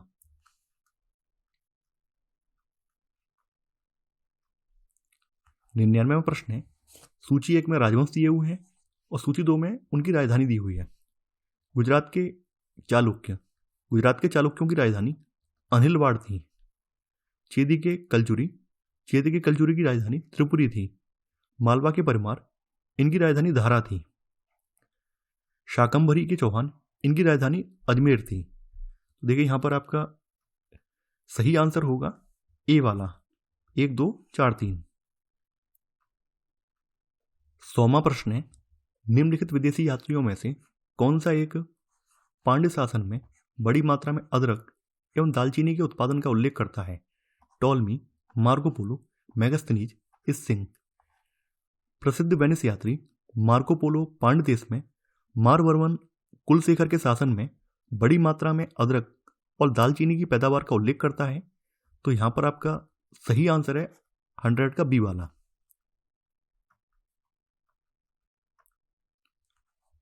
101वां प्रश्न है, निम्न पर विचार करें। मध्य पाषाणकालीन स्थल हैं और राज्य हैं। लेखिया उत्तर प्रदेश, संगनकल्लू गुजरात, लंगनाज राजस्थान।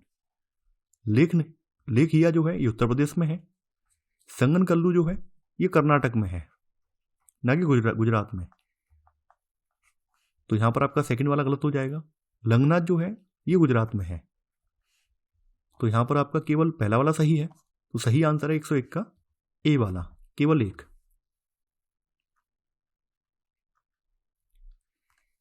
102वां प्रश्न है, सम्राट अशोक के निम्नलिखित अभिलेखों में से किसमें चोल, पांड्य, केरलपुत्र आदि दक्षिण भारतीय राज्यों का उल्लेख प्राप्त होता है? तृतीय मुख्य शिलालेख, द्वितीय मुख्य शिलालेख, 9वां मुख्य शिलालेख, प्रथम स्तंभ शिलालेख। सम्राट अशोक के द्वितीय मुख्य शिलालेख में चोल, पांड्य, केरलपुत्र आदि दक्षिण भारतीय राज्यों का उल्लेख प्राप्त होता है। तो सही आंसर है 102 का बी वाला। 103वां प्रश्न है, निम्नलिखित कथनों में से कौन सा या कौन से सत्य हैं? भारत पर तैमूर लंग ने आक्रमण सन 1398 ईस्वी में नसीरुद्दीन महमूद के शासनकाल में किया था। नसीरुद्दीन महमूद तुगलक वंश का अंतिम शासक था। देखिए यहां पर पहला कथन बिल्कुल सही है। भारत पर तैमूर लंग ने आक्रमण 1398 ईस्वी में नसीरुद्दीन महमूद के शासनकाल में किया था। नसीरुद्दीन महमूद की बात करें, नसीरुद्दीन महमूद का जो शासनकाल है वो 1394 से लेकर 1412 ईस्वी तक है और यह तुगलक वंश का अंतिम शासक था। तो यहां पर आपका सेकंड वाला कथन ये भी सही है। यहां पर आपका 1 और 2 दोनों कथन सही है। तो सही आंसर है यहां पर 103 का सी। 104वां प्रश्न है, मुगल बादशाह बाबर ने अपनी तुजुक ए बाबरी किस भाषा में लिखी थी? फारसी, अरबी, उर्दू, तुर्की। मुगल बादशाह बाबर ने अपनी तुजुक ए बाबरी तुर्की भाषा में लिखी थी। तुजुक ए बाबरी जो है विश्व साहित्य की एक अमर कृति मानी जाती है। बाबर को फारसी और अरबी भाषा का भी गहरा ज्ञान था। तो यहां पर आपका सही आंसर 104 का डी वाला। 105वां प्रश्न है, निम्नलिखित कथनों में से कौन सा या कौन से असत्य हैं? अकबर ने सन 1581 ईस्वी में काबुल पर आक्रमण किया था। काबुल में लगभग 3 वर्षों तक उसने प्रत्यक्ष रूप से शासन किया। यह पहला अवसर था जब किसी भारतीय शासक ने शहर में कदम रखा था। यहां पर पहला कथन बिल्कुल सही है। अकबर ने काबुल पर सन 1581 ईस्वी में आक्रमण किया था और यह पहला अवसर था कि जब किसी भारतीय शासक ने काबुल शहर में कदम रखा था। तो यहाँ थर्ड वाला कथन यह भी सही है। अकबर काबुल की जिम्मेदारी अपनी बहन को सौंपकर वापस लौट आया है। तो यहाँ सेकंड वाला गलत हो जाएगा। तो यहाँ पर सेकंड वाला गलत है, तो आंसर होगा यहाँ पर बी, केवल 2 गलत है। 106वां प्रश्न है, निम्नलिखित में से किस एक दक्कनी शासक को अमला बाबा कहा गया है? अली आदिल शाह, मोहम्मद कुली कुतुब शाह, इब्राहिम आदिल शाह द्वितीय, मीर जुमला। बीजापुर का शासक इब्राहिम आदिल शाह द्वितीय मात्र 9 वर्ष की अवस्था में गद्दी पर बैठा था। इब्राहिम आदिल शाह द्वितीय गरीबों की भलाई का बहुत ख्याल रखता था, इसलिए उसे अमला बाबा या गरीबों का दोस्त कहा जाता था। तो यहां पर आपका सही आंसर है 106 का सी वाला।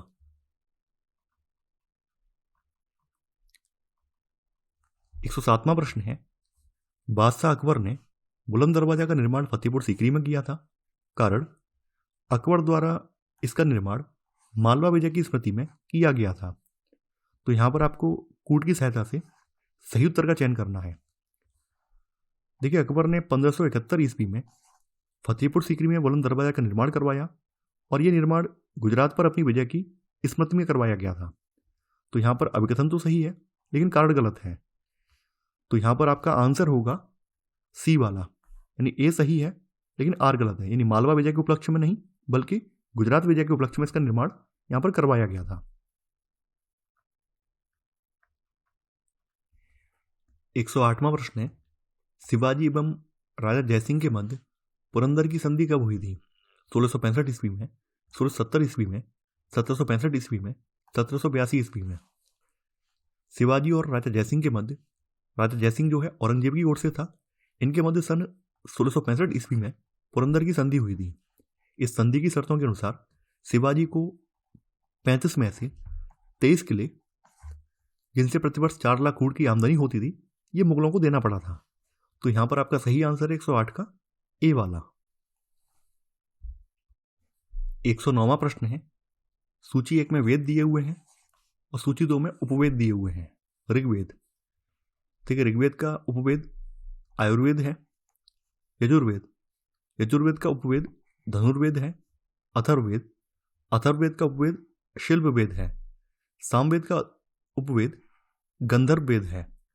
तो यहां पर आपका सही आंसर होगा ए वाला, 1, 2, 3, 4। 110वां प्रश्न है, निम्नलिखित युगों पर विचार करें। मुगल शासक और उपाधियां।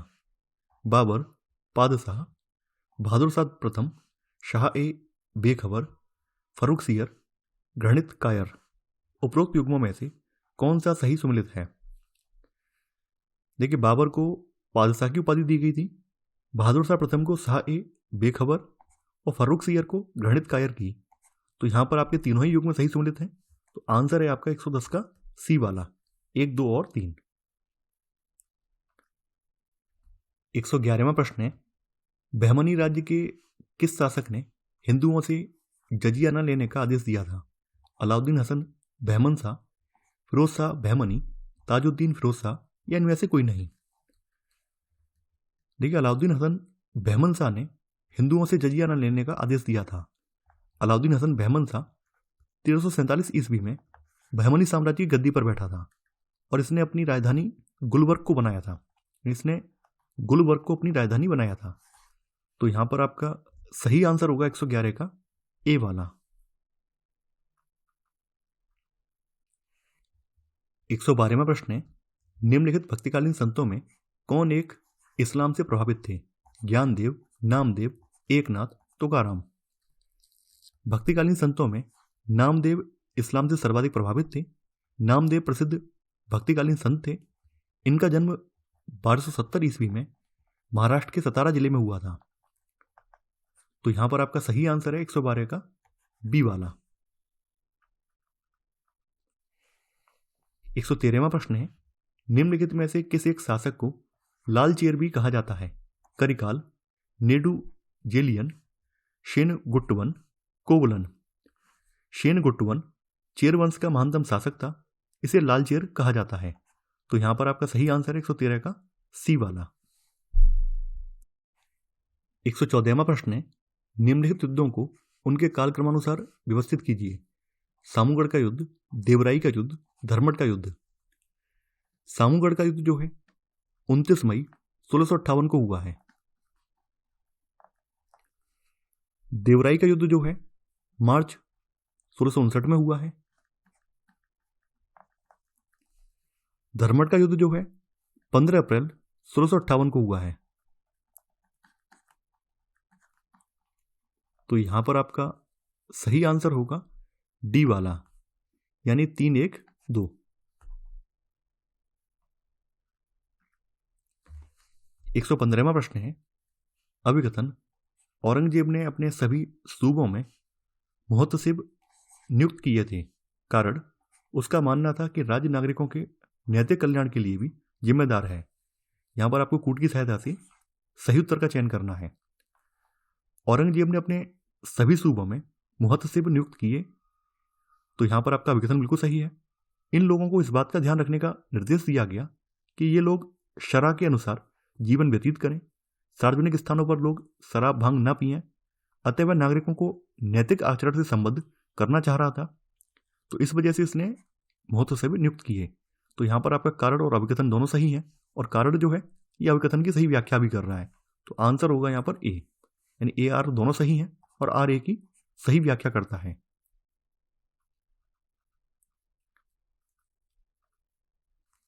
116वां प्रश्न है शिवाजी के प्रशासन संबंधित निम्नलिखित में से कौन सा सही सम्मिलित नहीं है? मोकास, जागीर, मजूमदार, राज्य का लेखपाल, दबीर, भूमि पर वंशानुगत अधिकार रखने वाले अधिकारी, पागा, स्थायी सेना।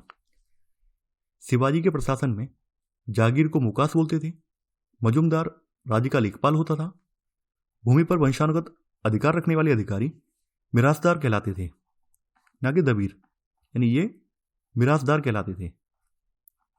तो यहां पर आपका सी वाला गलत हो जाएगा। दबीर जो है, दबीर दरबार के कायदे कानूनों की देखरेख करते थे और भारी शक्तियों के संबंधों में राजा को सहायता करते थे। पागा जो है स्थायी सेना होती थी, तो यहां पर आपका गलत वाला आंसर है 116 का सी वाला।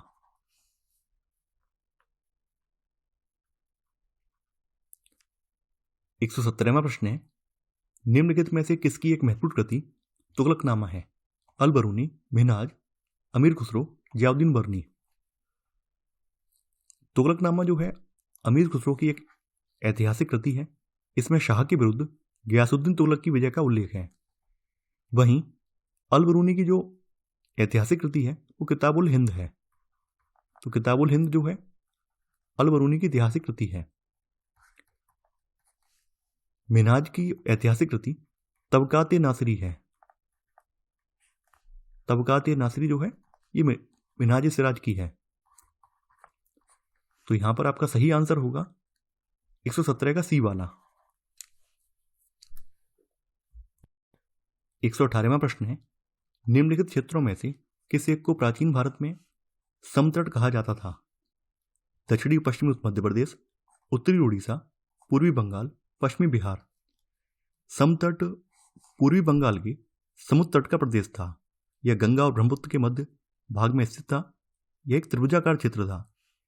4वीं शताब्दी में समुद्रगुप्त के द्वारा यह प्रदेश विजित किया गया था। तो यहां पर आपका सही आंसर है 118 का सी वाला। 119वां प्रश्न है मिन्हाज ए सिराज ने अपनी पुस्तक तबकात नासिरी को गुलाम वंश के किस शासक या शासिका को समर्पित किया है? नासिरुद्दीन महमूद, रजिया सुल्तान, इल्तुतमिश, बलबन। देखिए मिन्हाज ए सिराज ने अपनी पुस्तक तबकात नासिरी को नासिरुद्दीन महमूद को समर्पित किया है। नासिरुद्दीन महमूद वर्ष 1246 में दिल्ली सल्तनत का शासक बनाया गया और वह सीधा साधा जीवन व्यतीत करने वाला शासक था। तो यहां पर आपका सही आंसर है 119 का ए वाला। 120वां प्रश्न है निम्नलिखित में से किस शासक ने बुद्ध के लिए वेणुवन विहार का निर्माण कराया था? अजातशत्रु, प्रसेनजित, उदयन, बिंबिसार। बिंबिसार ने बुद्ध के लिए वेणुवन विहार का निर्माण कराया था और यह बुद्ध को प्राप्त होने वाला पहला विहार भी था। तो यहां पर आपका सही आंसर है 120 का डी वाला।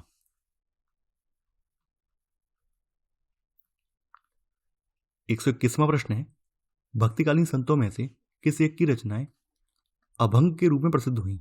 यहां अभंग लिखा हुआ है। चैतन्य महाप्रभु, रैदास, नामदेव, दादू दयाल। देखिए यहां पर नामदेव की रचनाएं जो हैं अभंग के रूप में प्रसिद्ध हुई हैं। महाराष्ट्र में भक्ति आंदोलन को लोकप्रिय बनाने में नामदेव की महत्वपूर्ण भूमिका थी। नामदेव जो हैं ये वरकरी संप्रदाय से संबंधित थे।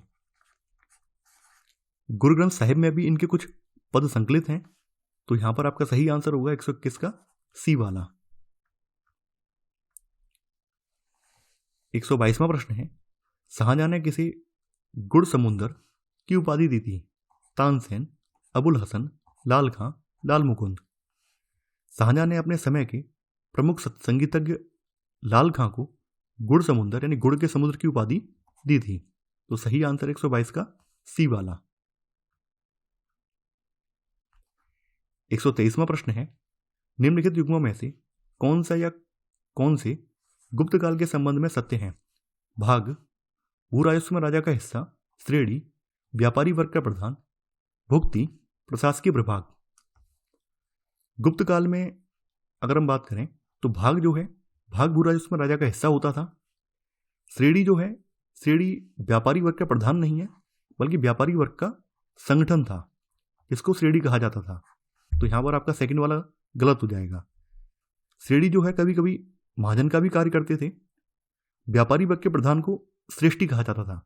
ये व्यापारी वर्ग का जो प्रधान होता था उसको श्रेष्ठी बोलते थे, ना कि श्रेणी। भुक्ति जो है प्रशासकीय विभाग का प्रमुख होता था। तो यहां पर आपका 1 और 3 सही है। तो सही आंसर 123 का ए वाला, 1 और 3।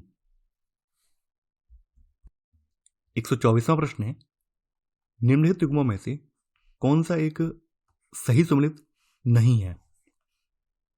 मुगल शासक और मकबरा, बाबर, काबुल, अकबर, सिकंदरा, हुमायूं, लाहौर, औरंगजेब, औरंगाबाद। बाबर का मकबरा काबुल में है, अकबर का मकबरा आगरा के सिकंदरा में है, हुमायूं का मकबरा जो है दिल्ली में है, ना कि लाहौर में। लाहौर में जो है जहांगीर का मकबरा है, जहांगीर का मकबरा जो है लाहौर में है। तो यहां पर आपका सी वाला गलत हो जाएगा। औरंगजेब का मकबरा औरंगाबाद में है। तो यहां पर आपका गलत आंसर है 124 का सी वाला। 125वां प्रश्न है, नागदा नामक स्थल जहां से प्रारंभिक ऐतिहासिक युग के विविध लौह उपकरण प्राप्त हुए हैं स्थित है? उत्तर प्रदेश में, गुजरात में, मध्य प्रदेश में, राजस्थान में। नागदा नामक स्थल जहां से प्रारंभिक ऐतिहासिक युग के विविध लौह उपकरण प्राप्त हुए हैं यह एमपी में स्थित है, मध्य प्रदेश में स्थित है। और इस स्थल का जो काल है, यहां से जो उपकरण मिले इनका काल जो है लगभग 1100 ईसा पूर्व का है। तो यहां पर आपका सही आंसर है 125 का सी वाला।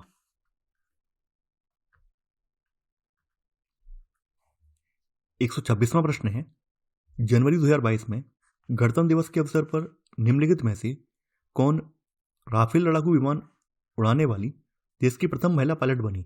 शिवांगी सिंह, अवनी सिंह, निशी राजपूत, भावना कंठ। देखिए, शिवांगी सिंह जनवरी 2022 में गणतंत्र दिवस के अवसर पर राफेल फाइटर प्लेन उड़ाने वाली देश की पहली महिला पायलट बनी।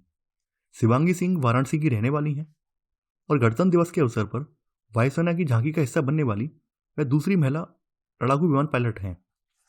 इससे पहले सन 2021 के गणतंत्र दिवस के अवसर पर वायुसेना की झांकी का हिस्सा बनने वाली देश की पहली महिला लड़ाकू विमान पायलट भावना कंठ थी। तो यहां पर आपका सही आंसर है 126 का ए वाला।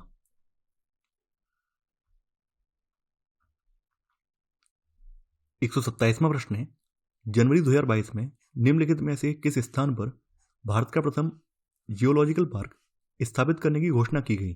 पुणे महाराष्ट्र में, जबलपुर मध्य प्रदेश में, इंदौर मध्य प्रदेश में, जोधपुर राजस्थान में। भारतीय भूवैज्ञानिक सर्वेक्षण संस्थान द्वारा जनवरी 2022 में लम्हेटा, ठीक है, जगह का नाम है लम्हेटा और ये जबलपुर मध्य प्रदेश में है। तो यहां पर भारत के प्रथम जियोलॉजिकल पार्क स्थापित करने की घोषणा की गई। इसका उद्देश्य भूवैज्ञानिक विरासत के संरक्षण और उपयोग को बढ़ावा देना है। तो यहां पर आपका सही आंसर है 127 का बी वाला।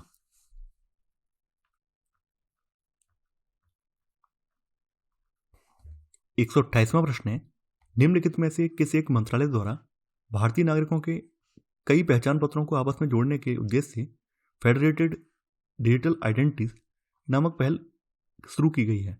शिक्षा मंत्रालय, गृह मंत्रालय, इलेक्ट्रॉनिक्स एवं आईटी मंत्रालय, वित्त मंत्रालय। इलेक्ट्रॉनिक्स एवं आईटी मंत्रालय द्वारा भारतीय नागरिकों के कई पहचान पत्रों को आपस में जोड़ने के उद्देश्य से फेडरेटेड डिजिटल आइडेंटिटी नामक पहल की शुरुआत की गई है। इसका उद्देश्य बार बार सत्यापन प्रक्रिया की आवश्यकता को समाप्त करना है। तो यहां पर आपका सही आंसर है 128 का सी वाला। 129वां प्रश्न है, जनवरी 2022 में ट्रांसपेरेंसी इंटरनेशनल द्वारा जारी भ्रष्टाचार बोध सूचकांक 2021 के संबंध में निम्न कथनों पर विचार करें। डेनमार्क, फिनलैंड तथा न्यूजीलैंड संयुक्त रूप से प्रथम स्थान पर रहे। सबसे निचला स्थान अफगानिस्तान का रहा। भारत एवं मालदीव संयुक्त रूप से 85वें स्थान पर रहे। देखिए 25 जनवरी 2022 को ट्रांसपेरेंसी इंटरनेशनल द्वारा जारी भ्रष्टाचार बोध सूचकांक 2021 में सबसे निचला स्थान अफगानिस्तान को नहीं बल्कि दक्षिणी सूडान को दिया गया। दक्षिणी सूडान को यहां पर अंतिम स्थान मिला है और इसका स्थान जो 180वां है। तो यहां पर आपका सेकंड वाला गलत हो जाएगा। यहां पर आपका पहला वाला बिल्कुल सही है। डेनमार्क, फिनलैंड और न्यूजीलैंड संयुक्त रूप से पहले स्थान पर रहे हैं।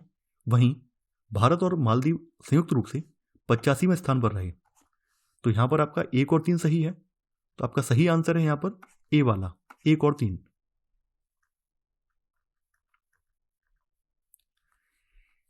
130वां प्रश्न है, प्रतिष्ठित अमेरिकी पत्रिका फोर्ब्स द्वारा जारी विश्व की उच्चतम भुगतान पाने वाली महिला एथलीटों की सूची में शीर्ष 10 में स्थान पाने वाली एकमात्र भारतीय महिला एथलीट निम्न में से कौन बनी? साइना नेहवाल, सानिया मिर्जा, पीवी सिंधु, दीपा कर्माकर। प्रतिष्ठित अमेरिकी पत्रिका फोर्ब्स द्वारा जारी विश्व की उच्चतम भुगतान पाने वाली महिला एथलीटों की सूची में शीर्ष 10 की सूची में स्थान पाने वाली एकमात्र भारतीय महिला एथलीट पीवी सिंधु है। तो यहां पर आपका सही आंसर 130 का सी वाला। वहीं इस सूची में जापान की टेनिस खिलाड़ी नाओमी ओसाका पहले स्थान पर हैं।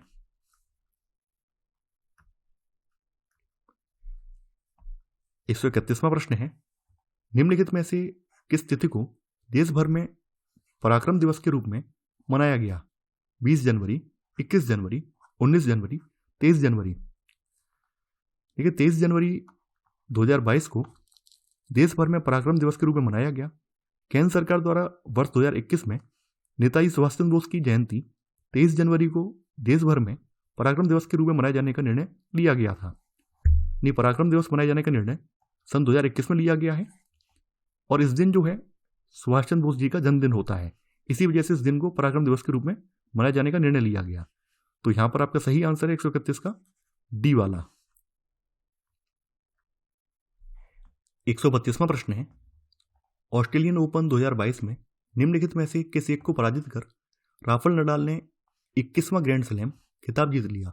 Roger Federer, Daniel Medvedev, Novak जोकोविच या इनमें से कोई नहीं?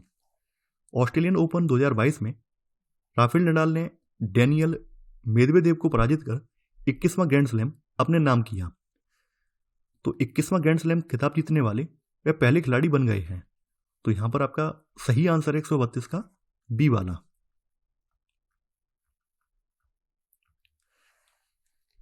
133वां प्रश्न है, जनवरी 2022 में शिया मारो कास्त्रो किस मध्य अमेरिकी देश की प्रथम महिला राष्ट्रपति बनी? Honduras, Panama, Cuba, Guatemala. देखिए शियामारो कास्त्रो मध्य अमेरिकी देश होंडुरास की प्रथम महिला राष्ट्रपति बनी है। इस पद पर उन्होंने ऑरलैंडो का स्थान लिया है।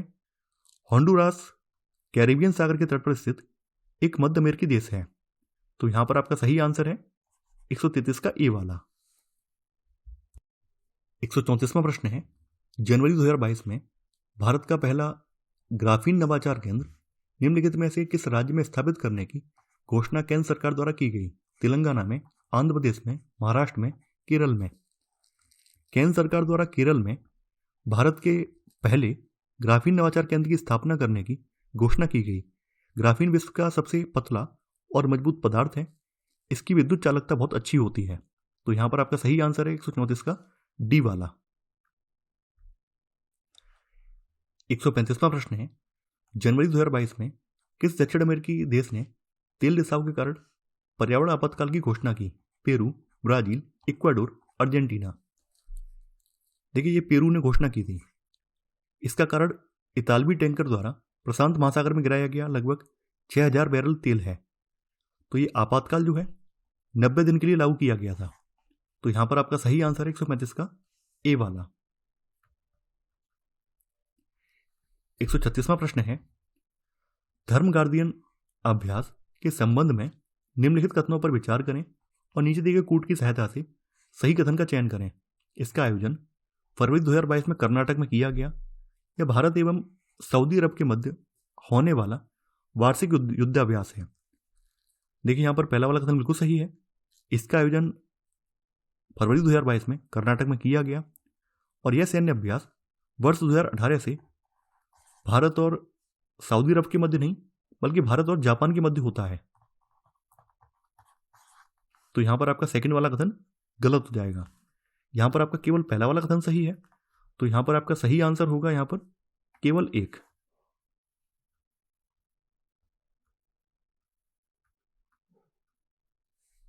एक 137वां प्रश्न है, फरवरी 2022 में निम्नलिखित में से किस देश ने सीडोम नामक नई नौसेना वायु रक्षा प्रणाली का सफल परीक्षण किया?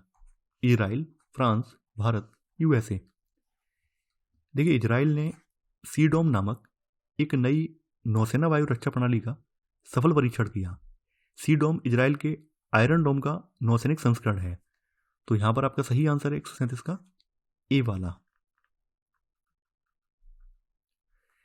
138वां प्रश्न है, फरवरी 2022 में यूरोप में आए निम्नलिखित में से किस एक तूफान ने भारी तबाही मचाई? ग्रेट स्टॉर्म, यूनिस, नरगिस, ताउते। फरवरी 2022 में यूरोप में आए यूनिस तूफान ने भारी तबाही मचाई। इसने इंग्लिश चैनल को बंद कर दिया और इसकी रफ्तार लगभग 200 मील प्रति घंटा थी। तो यहां पर आपका सही आंसर है 138 का बी वाला। 139वां प्रश्न है, फॉकलैंड द्वीप विवाद निम्नलिखित में से किन दो देशों के मध्य है? ब्रिटेन एवं अर्जेंटीना, ब्रिटेन एवं ब्राजील, ब्राजील एवं अर्जेंटीना, यूएसए एवं ब्राजील। फॉकलैंड दक्षिण अटलांटिक महासागर में पैटागोनियन शेल्फ पर एक द्वीप समूह है। फॉकलैंड द्वीप विवाद ब्रिटेन एवं अर्जेंटीना के मध्य है। तो यहां पर आपका सही आंसर है 139 का ए वाला। 140वां प्रश्न है, फरवरी 2022 में देश की समुद्री सुरक्षा को मजबूत करने की दृष्टि से निम्नलिखित में से किन्हें देश का प्रथम राष्ट्रीय समुद्री सुरक्षा समन्वयक नियुक्त किया गया? वाइस एडमिरल सेवानिवृत्त जी अशोक कुमार, वाइस एडमिरल सेवानिवृत्त बंधु चटर्जी, वाइस एडमिरल सेवानिवृत्त उपेंद्र विश्वकर्मा, वाइस एडमिरल सेवानिवृत्त शशांक सिंधे। देखिए ये वाइस एडमिरल सेवानिवृत्त जी अशोक कुमार को नियुक्त किया गया है और ये देश के पहले राष्ट्रीय समुद्री सुरक्षा समन्वयक हैं। ये राष्ट्रीय सुरक्षा परिषद के साथ मिलकर कार्य करेंगे। तो यहां पर आपका सही आंसर है 140 का ए वाला।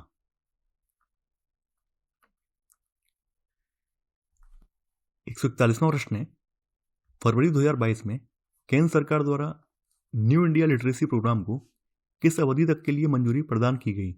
वर्ष 2022-2030, वर्ष 2022-2028, वर्ष 2023-2027, वर्ष 2022-2027। केंद्र सरकार द्वारा न्यू इंडिया लिटरेसी प्रोग्राम को वर्ष 2022-2027 तक के लिए मंजूरी प्रदान की गई है। न्यू इंडिया लिटरेसी प्रोग्राम का उद्देश्य वयस्क शिक्षा के सभी पहलुओं को कवर करना है। यह योजना देश भर में 15 वर्ष और उससे अधिक आयु के गैर साक्षर लोगों को कवर करेगी। तो यहां पर आपका सही आंसर है 141 का डी वाला।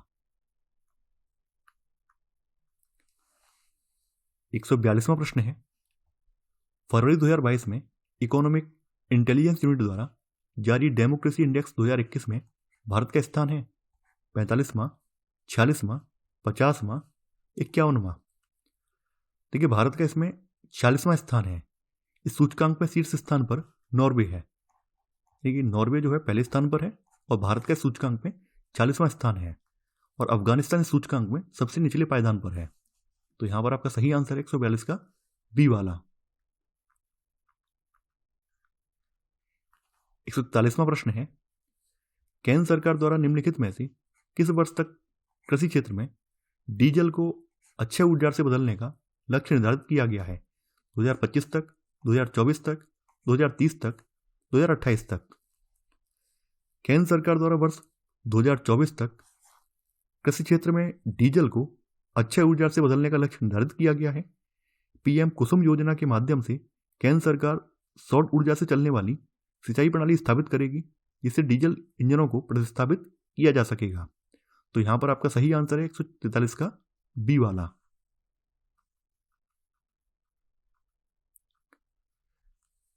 144वां प्रश्न है, आईसीसी अंडर 19 विश्व कप क्रिकेट 2022 के संबंध में निम्नलिखित कथनों पर विचार करें। पहला है, इसका आयोजन इंग्लैंड में किया गया था। भारत ने फाइनल में न्यूजीलैंड को हराकर यह प्रतियोगिता जीत ली। यह भारत का 5वां अंडर 19 खिताब है। देखिए, आईसीसी अंडर 19 विश्व कप, इसका आयोजन जनवरी-फरवरी 2022 में इंग्लैंड में नहीं बल्कि वेस्ट इंडीज में किया गया था। इसका आयोजन जो है इंग्लैंड में नहीं बल्कि वेस्ट इंडीज में किया गया। तो यहां पर आपका पहला वाला कथन गलत हो जाएगा। इसमें 16 टीमों ने हिस्सा लिया और भारत ने प्रतियोगिता इंग्लैंड को पराजित करके जीत ली। न्यूजीलैंड को नहीं, भारत ने किसको? इंग्लैंड को पराजित किया। तो यहां पर आपका सेकंड वाला कथन ये भी गलत हो जाएगा। तो देखिए, यहां पर आपका सही वाला आंसर होगा सी वाला, केवल थर्ड वाला यहां सही है। यह भारत का 5वां अंडर 19 खिताब है।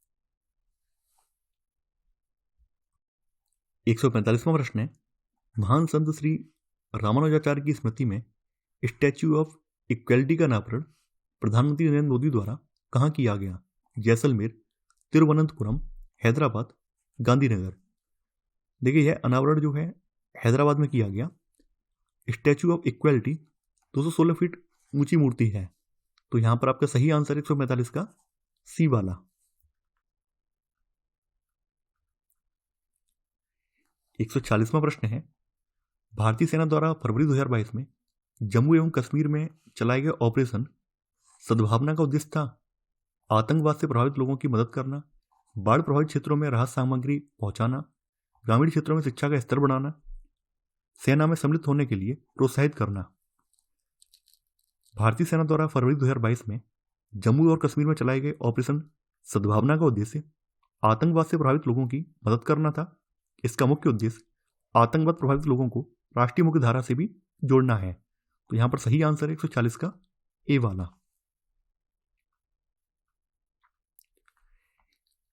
147वां प्रश्न है, केंद्रीय वित्त मंत्री निर्मला सीतारमण द्वारा 1 फरवरी 2022 को प्रस्तुत केंद्रीय बजट में क्रिप्टो करेंसी पर कितने प्रतिशत का कर लगाने की घोषणा की गई? 50, 40, 15, 30%। देखिए, 2022 के बजट में क्रिप्टो करेंसी पर 30% टैक्स लगाने की घोषणा की गई है। तो यहां पर आपका सही आंसर है 147 का डी वाला।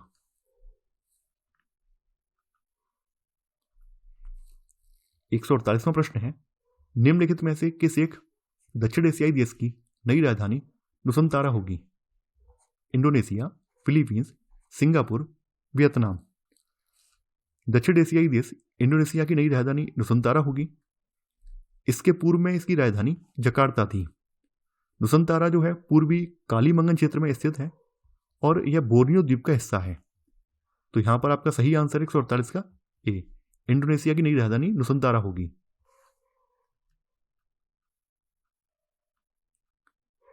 149वां प्रश्न है, पशुओं के अधिकार के लिए लड़ने वाले संगठन पेटा द्वारा निम्नलिखित में से किस एक भारतीय अभिनेत्री को वर्ष 2021 के लिए person of the year award से सम्मानित किया गया? दीपिका पादुकोण, काजल अग्रवाल, अनुष्का शर्मा, आलिया भट्ट।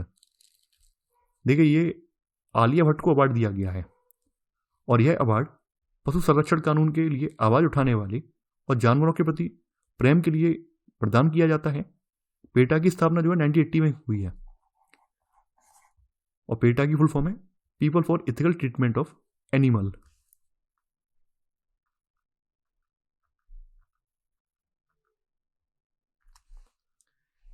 एक 150वां प्रश्न है, जनवरी 2022 में देश का प्रथम खिलौना निर्माण पारिस्थितिकी तंत्र कोप्पल टॉय क्लस्टर किस राज्य में स्थापित करने की घोषणा की गई? कर्नाटक, केरल, असम, मध्य प्रदेश। देखिए, यह कर्नाटक में स्थापित करने की घोषणा की गई है। तो यहां पर आपका सही आंसर है 150 का ए वाला। इसी के साथ हमारा टेस्ट नंबर 4 भी कंप्लीट हो जाता है। और मैं आशा यही करता हूँ कि आप लोग जो जो वीडियो आती जा रही हैं वो हर वीडियो देख रहे होंगे। फिर भी जैसा कि मैंने उम्मीद की थी उससे कम ही देख रहे हैं। तो देखिए, इसमें अब आपकी दिक्कत है। मैं तो आपको समय से वीडियो दे रहा हूँ और पूरी कोशिश कर रहा हूँ कि 14 मई को एग्ज़ाम होने से पहले आपको लगभग जितनी भी स्टैंडर्ड कोचिंग है उन सबकी टेस्ट सीरीज आपको मिल जाए। तो अगर आप लोग जुड़े रहेंगे, आप लोग सपोर्ट करेंगे, तो शायद मैं वो सारी टेस्ट सीरीज भी आपके सामने ला पाऊंगा। तो चलिए, आज के लिए इतना ही। Thanks for watching. जय हिंद।